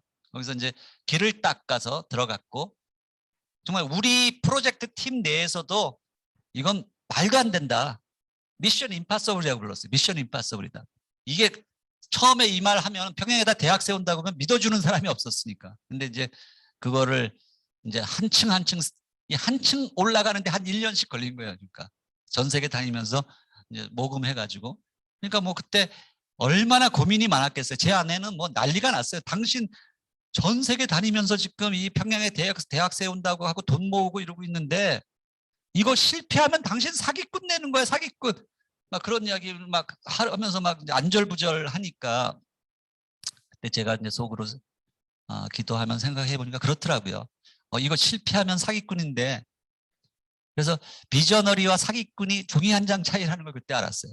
성공하면 비저너리, 실패하면 사기꾼. 그 위험 부담을 안고 이 일을 시작한 거죠. 이 북측 이제 교육성 당국자들, 김책공대 뭐 이런 교수들하고 열심히 이제 토론하면서, 당신들도 이제 우리 그 자본주의 경제 배워야 된다. 그래서 이제 국제금융 뭐 MBA 과정 이런 것도 집어넣고, 그래가지고 이제 2009년도에 개교를 했고요. 그때 아내를 처음 데려갔더니 막 엉엉 울었어요. 너무 7년 동안 그 세월이 너무 힘들었거든요. 막내딸 늦둥이가 태어났는데, 제가 우리 막내딸이 아빠 얼굴도 잘 못 들을 정도로 전 세계를 다녔으니까. 그러니까 이제 이 기차, 이 완행열차를 타고 우리가 이제 주로 다녔는데, 우리 여러분들 암살이란 영화 보시면 그때 독립운동가들이 압록강 건너서 이 완행열차 타고 들어가잖아요. 그 기차가 지금도 다니는 거거든요. 한쪽에서는 나라 팔아먹는 매국노들이 있고 한쪽에서는 자기 인생을 던져서 독립운동하던 그런 사람들, 이 압록강을 건너가서 이제 평양역까지 도착하면 그때 이제 2014년도에 우리 아이들 둘 데리고 같이 갔던 때고 이제 평양가기대 이제 캠퍼스에서 이렇게 살았었죠. 근데 그때 이제 이 막내딸은 제가 이제 평양가기대 한참 세우다가 갑자기 태어난 녀석이 돼서 이름을 하나라고 지었어요. 이제 우리나라 하나대라고 하나라고 졌더니 이제 어릴 때부터 그 이야기 했거든. 너는 아빠가 우리나라 통일대라고 이름을 하나라고 지었어. 그러니까 너는 어디를 가든지 사람들 싸우면 하나 되게 만들어야 돼. 이 이야기를 하면 애가 막 좋아하고 그랬는데 평양에 가보니까 간판마다 다 하나예요. 뭐 하나 정보통신, 하나 음악원, 소주도 하나 소주. 하나로 도배한 나라예요. 북한은. 그 말은 뭔가 하면 북한 사람들이 지금도 통일에 대한 열망이 그렇게 많다는 거거든요. 그러니까 사람들이 놀리잖아요. 하나야, 네 이름 저기 또 있다. 그러니까 막 이 녀석이 짜증을 내는 거야. 아빠 왜 내 이름 하나라고 지었어? 그러면서 내가 여기 와서 산다고 우리나라가 통일이 될 것 같아. 그러면서 막 그런 녀석 이제 막 가는 곳마다 하나. 근데 이 녀석은 이제 여기 이제 외국인 학교 여기를 다녔었고요. 둘째는 여기 이제 평양과기대 애들하고 같이 공부를 하는데 정말 이거야말로 70년 분단 역사에서 처음으로 남조선 아이하고 이제 같이 뭐 북한 애랑 한국 애가 같이 이렇게 공부한 처음 있는 사건이고요.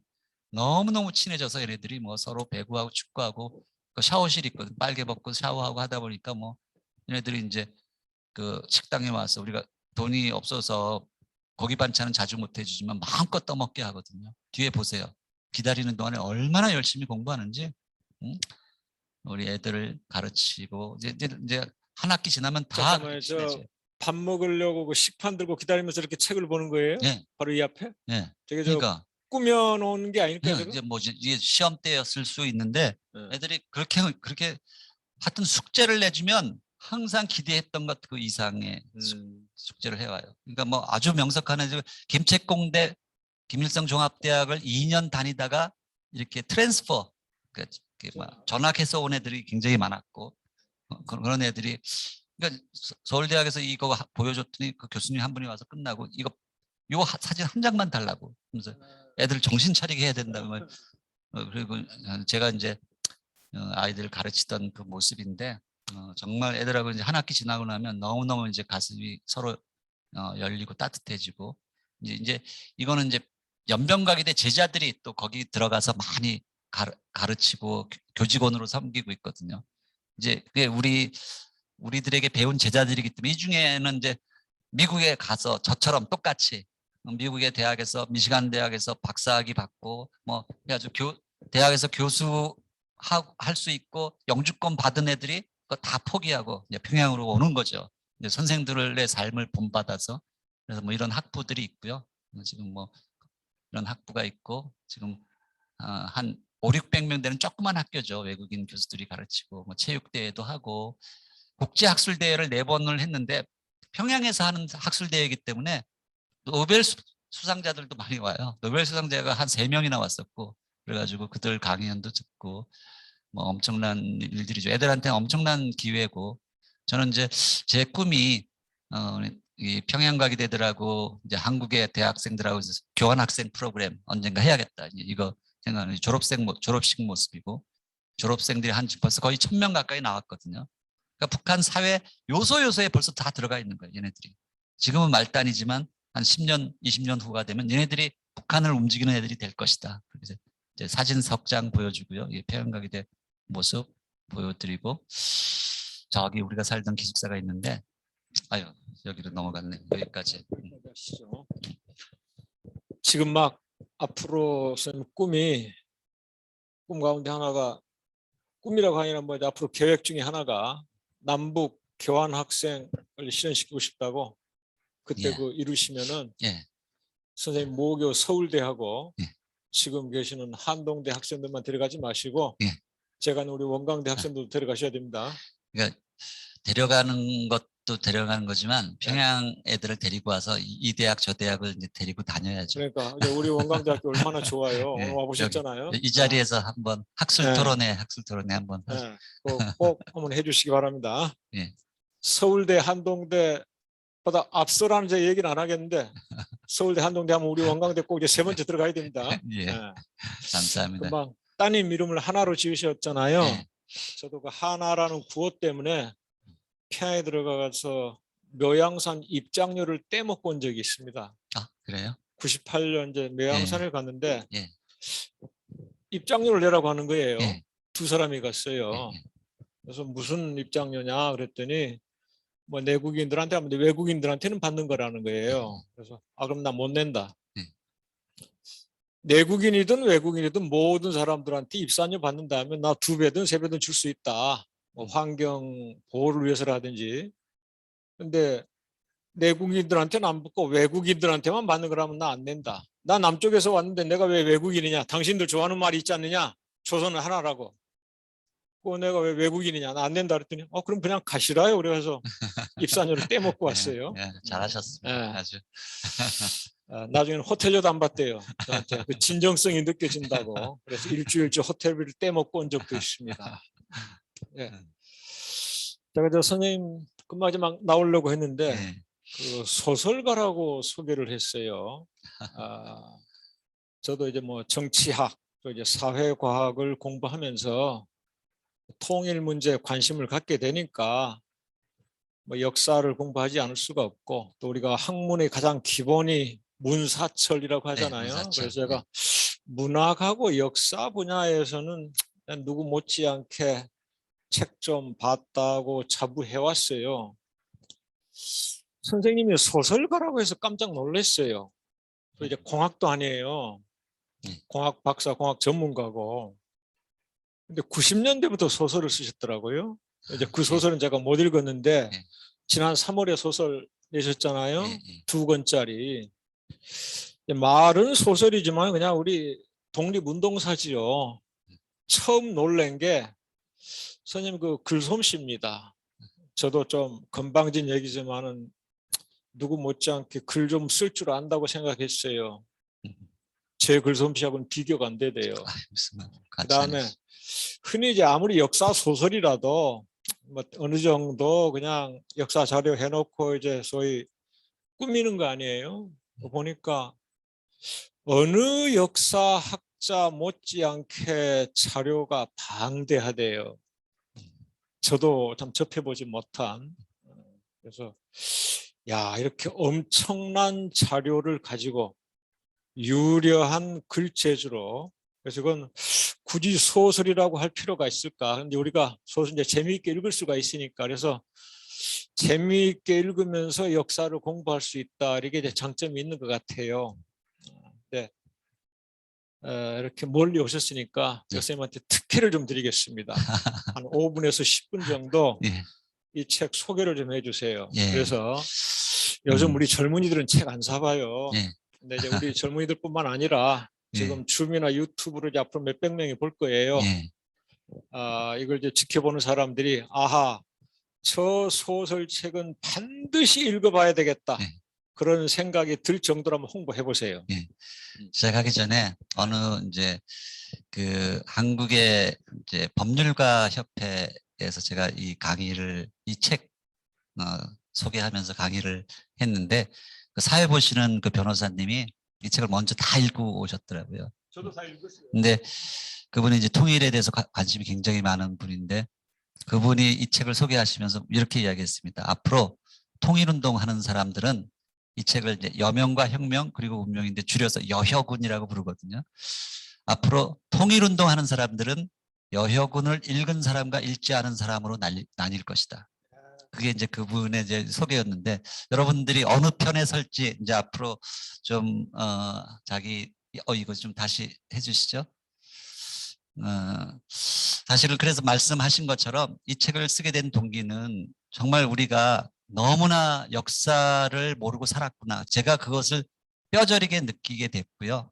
그래서 토론토 대학에 이제 그 방문 교수로 가 있는 동안에 이제 방대한 정말 자료, 한국 책, 북한 책, 중국 책 모든 걸 이제 이렇게 섭렵해 가면서 자료를 조사했는데 우리 젊은 세대들에게 역사를 가르치고 싶은데 바른 역사, 반쪽의 역사가 아니라 남과 북의 같이 남과 북의 역사와 력사를 함께 가르치고 싶은데 공학도가 역사책 써봐야 누가 읽겠습니까? 그래서 소설로 써서 이제 구술적 역사 교과서로 우리 젊은이들에게 이제 이것을 전해주기 위해서 이걸 썼다 그런 말씀드리면서요. 여기 세 사람의 주인공을 잡았습니다. 구례선, 리동희 그리고 손정도. 아마 처음 들어보는 이름도 많이 있을 것 같아요.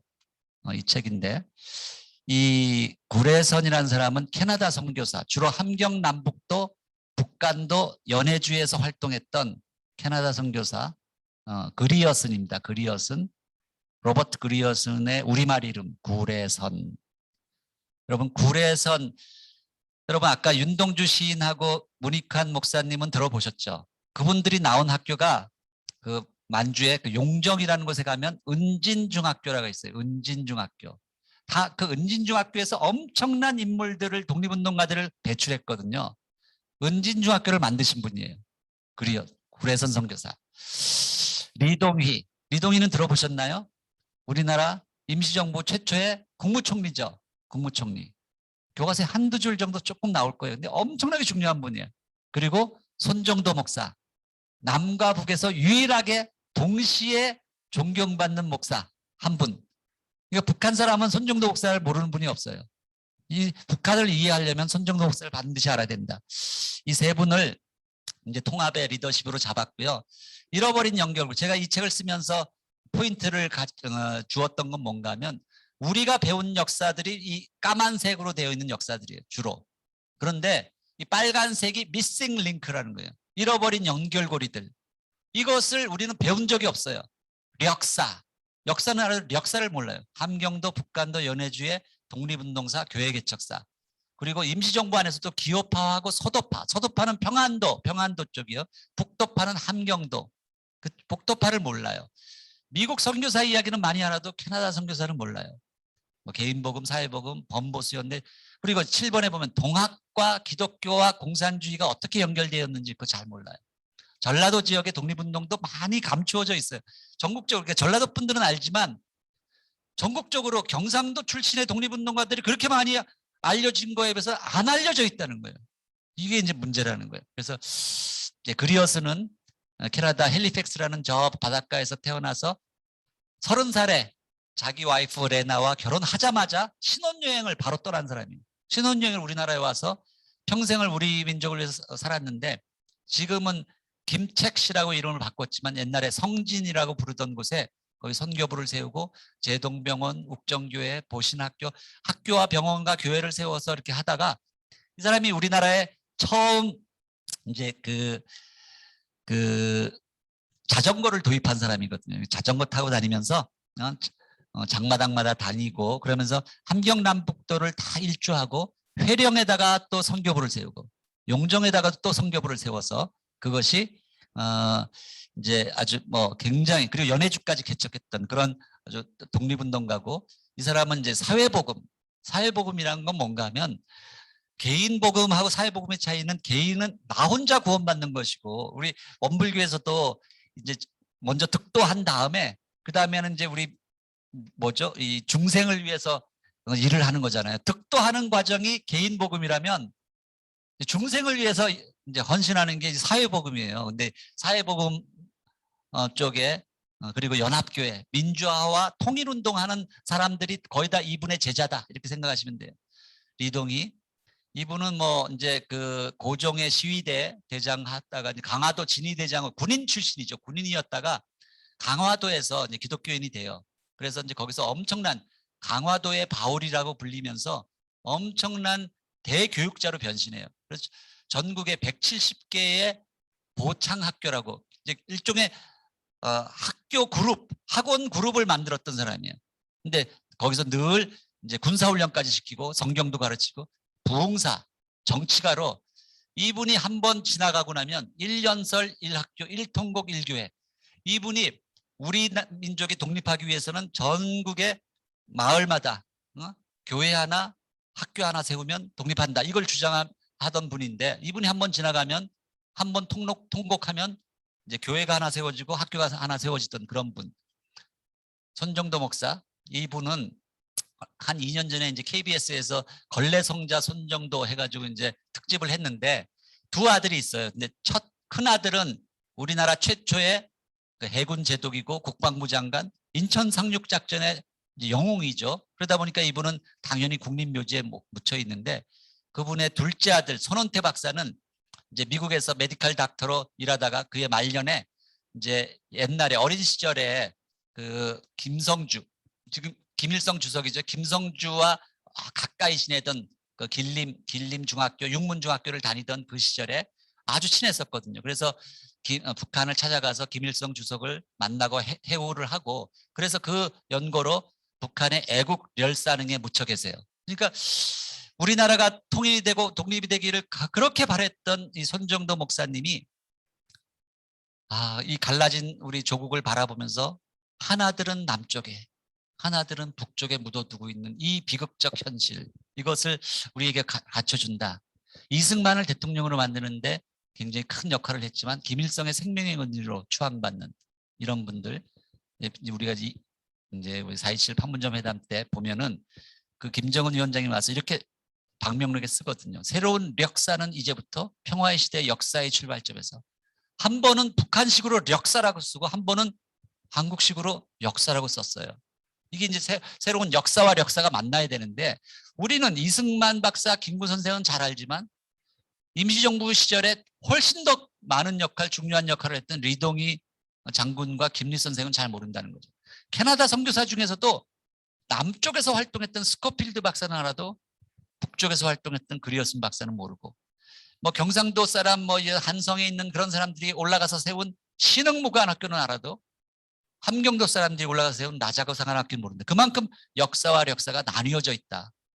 그렇죠. 우리가 3.1운동 첫날 만세를 불렀던 7도시가 있는데 남쪽에 서울, 경성 하나만 제외하고 나머지 6개 도시, 의주, 선천, 안주, 남포, 평양, 원산 6개 도시는 전부 다 북한에 있는 도시들이거든요.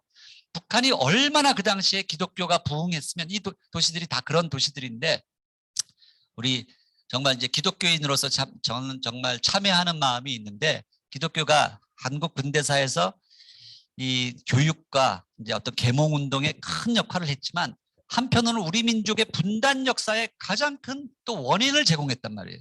그것을 생각할 때 너무나 가슴이 아픈데 아까 이야기했던 이 손정도 목사님이 이제 그 섬기던 동대문 교회가 있어요. 지금도 있지만 동대문 교회 이분이 이제 3.1 운동을 기획하고 이제 상해로 떠나고 나서 그 이제 나중에 후임으로 들어온 분 중에 이제 이제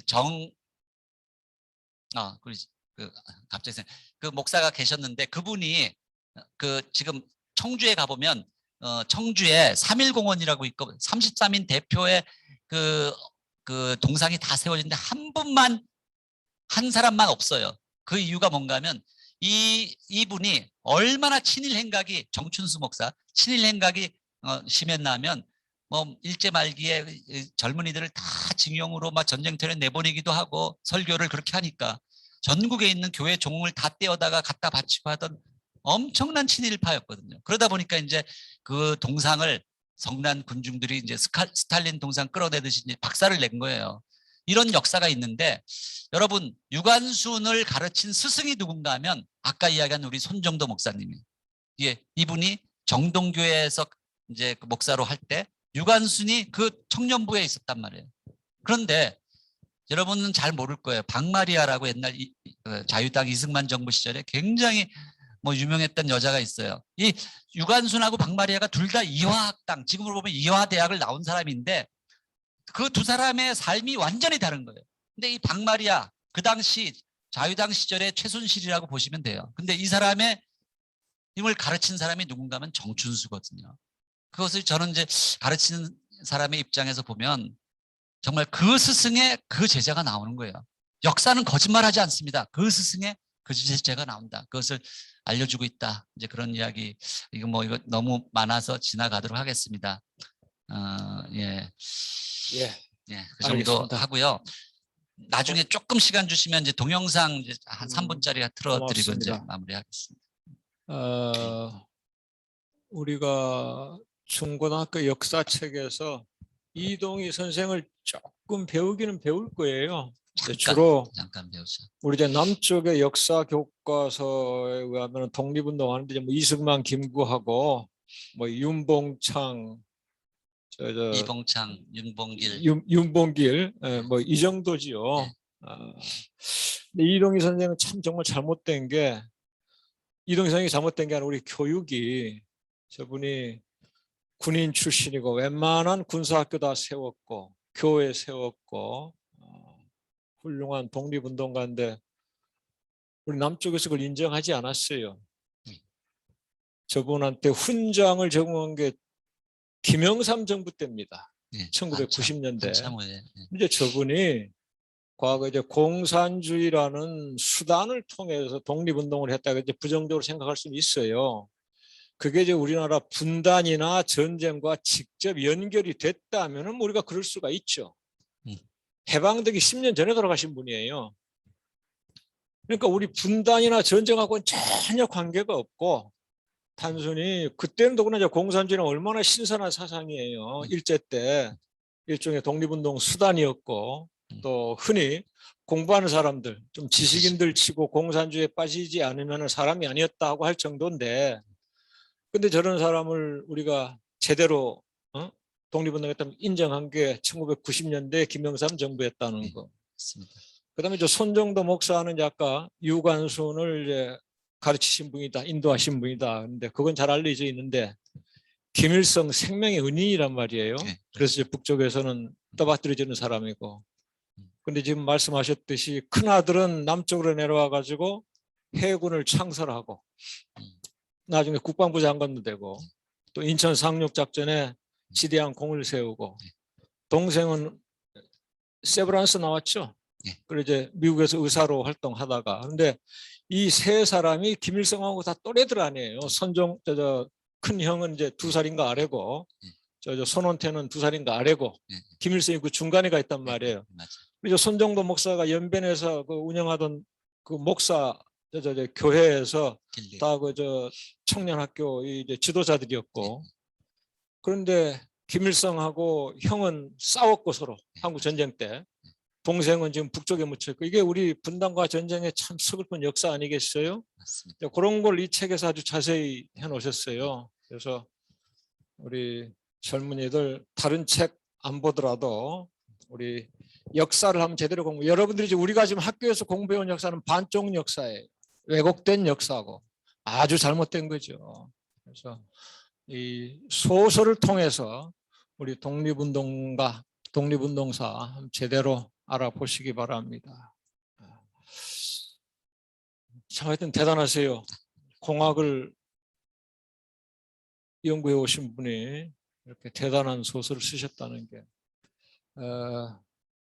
시간이 얼마 남지 않았는데 물론 우리가 뭐 주어진 시간은 5시까지지만은 바로 한 5분 안에 끝내게 해요. 네. 그래서 뭐 동영상 하나 보내줄게. 시간이 얼마나 됩니까? 3분짜리인데요. 3분짜리. 네, 제가 그럼 그거 하나 보고 클로징 끝내겠습니다. 그러니까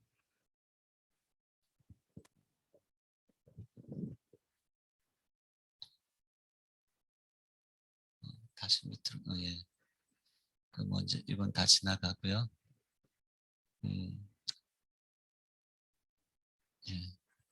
이게 지금 아까 이야기했던 미국 선교사가 세운 이제 숭실중학교 그쪽 라인이 내려와서 한국에서 예수교 장로회 이제 보수가 됐고 캐나다 선교사가 세운 은진중학교 출신들이 내려와서 이제 김재준, 강원영, 윤동준 이런 분들이 이제 우리나라의 진보적인 지식인들이 됐다. 이제 그런 역사는 이 책을 통해서 여러분들이 자세히 알 수 있을 것이고요.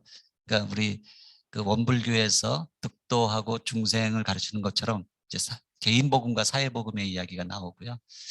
이 맥켄지 선교사 이분이 이제 황해도 소래에서 동학도들을 살려준 분이거든요. 그래서 이제 손병희 선생이 맥켄지의 영향을 받아서 이제 3.1운동 때 기독교와 천도교가 만날 수 있었던 그 가교 역할을 했던 분이 맥켄지라는 거. 이제 우리 캐나다 선교사들이 제일 우리 3.1운동을 통해서 독립훈장 받은 분들이 제일 많다. 이제 그런 거 이 책에 나오는 이야기들 뭐 다시 하고요. 자, 뭐 제가 늘 우리 학생들한테 가르치는 이야기입니다. 우리 전자가 양자역학 원리인데 전자가 아래로 낮은 궤도로 떨어질 때 그 에너지 차이만큼 바깥으로 방출되는 것이 빛이다. 우리가 세상에 빛을 발하는 그런 삶을 살려면 내가 가진 것들을 낮추어야 된다는 거죠. 내가 가진 지식과 물질과 명예와 이런 것들을 이 중생들을 위해서 낮출 때 그것이 빛으로 발산하는 거예요. 이 원리를 우리가 반드시 알아야 된다는 것, 그 말씀드리고요. 우리 평양가기대 우리 남학생들, 여학생들 얼굴 한번 보여드리고 이거 영상 틀어주세요. 네, 3분짜리 영상 틀어드리고 제가 My name is Kim Mi-hyang, and I'm the student of Pyongyang University of Science and Technology. I'm 17, and I just graduated from Pyongyang Middle School number 1. And I'm studying English. I'm a freshman of this university. When I was first came here, as you can see, the area is big, but there are a few buildings here, so it was really unfamiliar for me for the first time. And when I first saw the foreign professors, I never saw many professors before, so it was maybe I was nervous a little. Here, I sleep and study and live with my friends, with my classmates, and all other things are done with my friends and with classmates. I think the funniest thing is that, in the dormitory with the girls, we sometimes talk about the things we had in the class. It was really fun.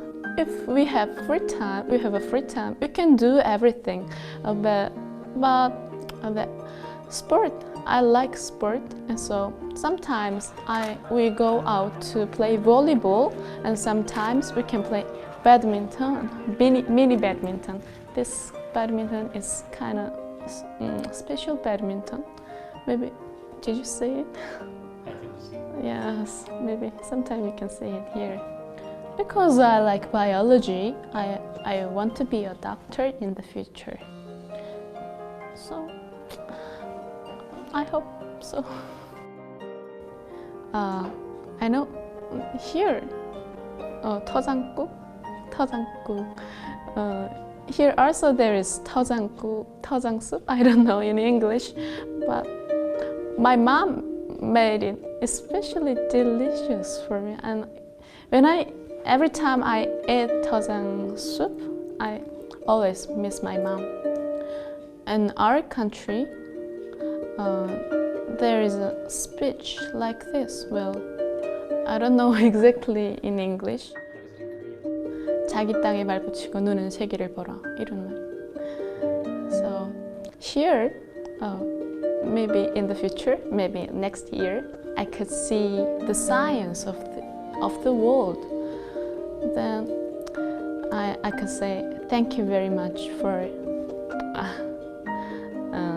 realizing my dream to my motherland.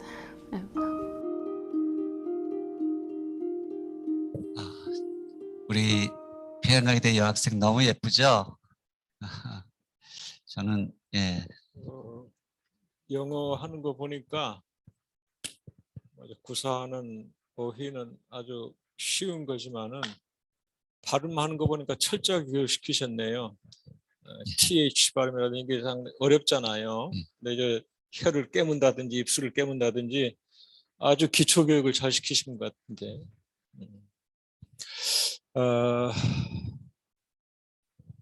지금 이제 평양과학기대 모습을 보여주셨고, 그다음 이제 선생님 책도 소개하셨어요. 마무리 발언으로 우리가 왜 어떻게 통일해야 되고 또 그 전에 남북 관계를 어떻게 진전시키는 게 좋고, 오늘 여기 이제 들어오시는 분들은 뭐 여러 계층 계시지만은 원래 이제 우리 학생들을 위한 거니까 우리 저 젊은 사람들이 어떠한 자세를 갖는 게 바람직할까? 1, 2분 정도 마무리 발언으로 끝낼까요? 예. 하여튼 우리 여러 학생들 만나게 돼서 너무 저도 감사하고요. 근데 요즘에 이제 특히 2030 젊은 세대들이 반통일적이고 북한을 싫어하잖아요. 우리가 왜 통일하려고 그래? 왜 그 찌질한 걔네들을 우리가 같이 먹여 살려야 돼? 이런 생각들을 너무 많이 하는 것 같아요. 소위 경제적 그 관념으로 이 통일 문제를 바라보는 그런 경향들이 생겼잖아요. 사실은 이것은 일본에서 우리에게 던져 놓은 미끼를 우리가 덥석 물은 건데, 통일 비용이라는 이런 잘못된 논리를 가지고 우리가 경제 개념으로만 통일을 보고자 하는 이런 이제 경향들이 생겼는데, 저는 확신하건대 우리가 남과 북이 서로 연합하여 서로 경제적으로 상생하고 돕는 시대가 다가온다면 여러분들의 일자리 문제든 앞으로 여러분들의 그 후대들이 살아갈 우리나라가 어마어마한 경제적 이득을 가져올 것이다. 이것이 확실한 것이에요. 근데 그것을 싫어하는 세력들이 있어요.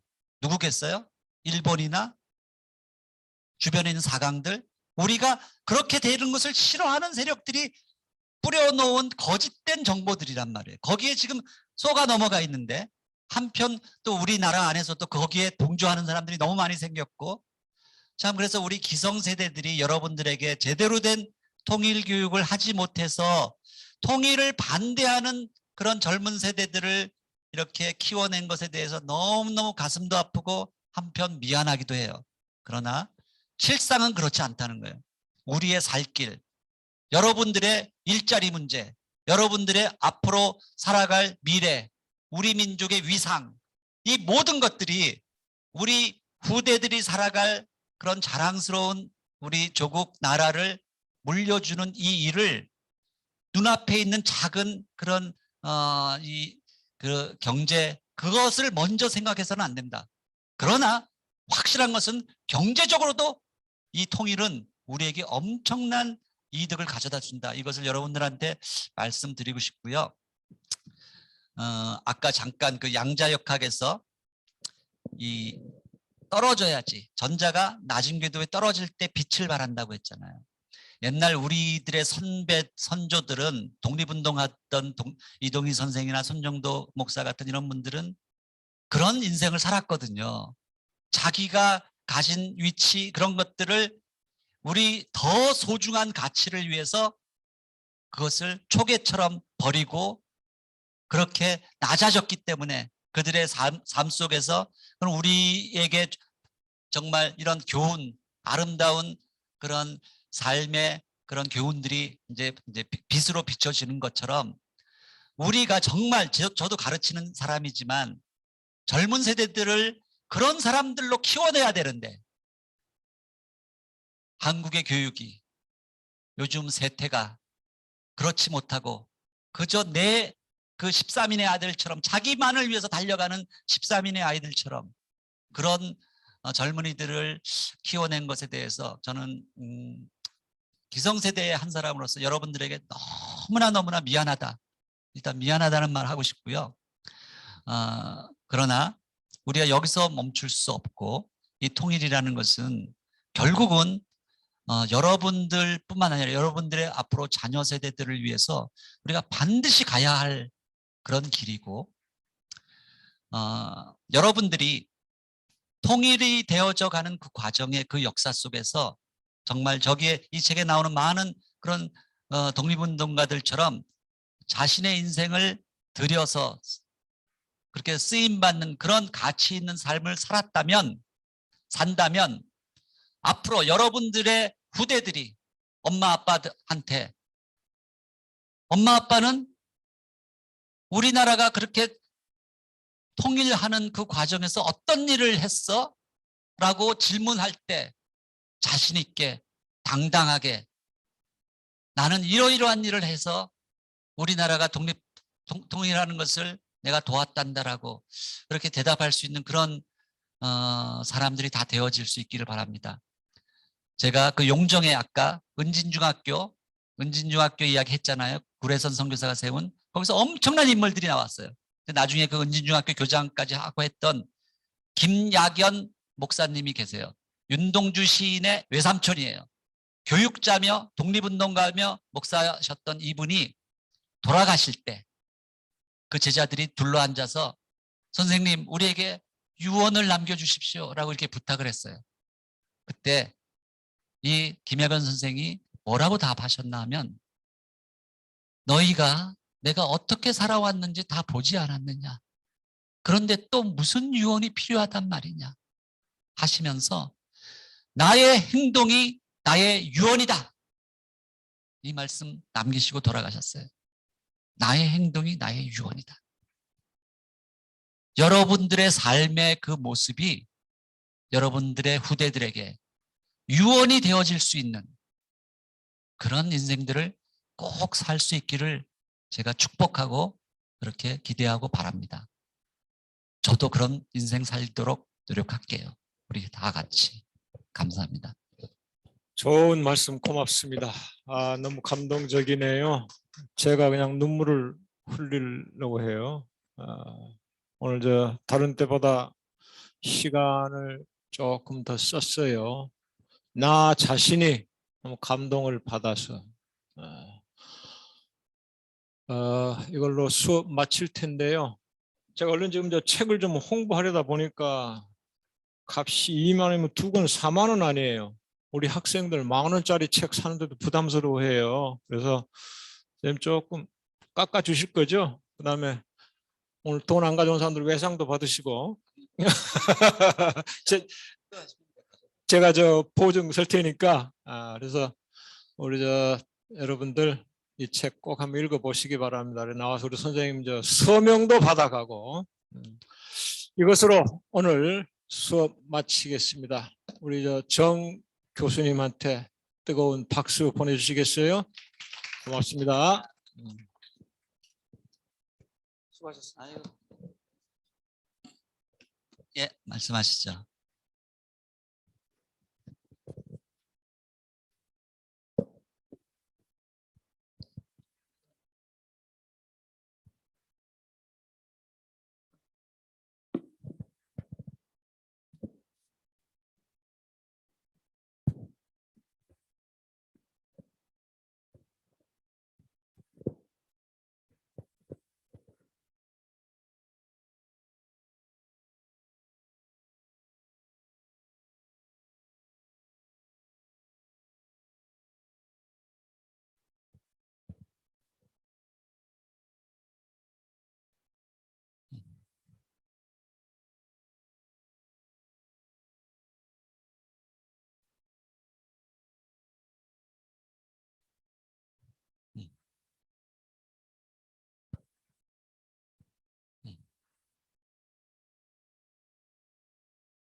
예.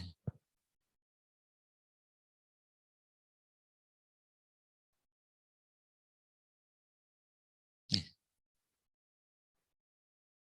예. 예. 예. 예. 예. 좋은 질문. 예.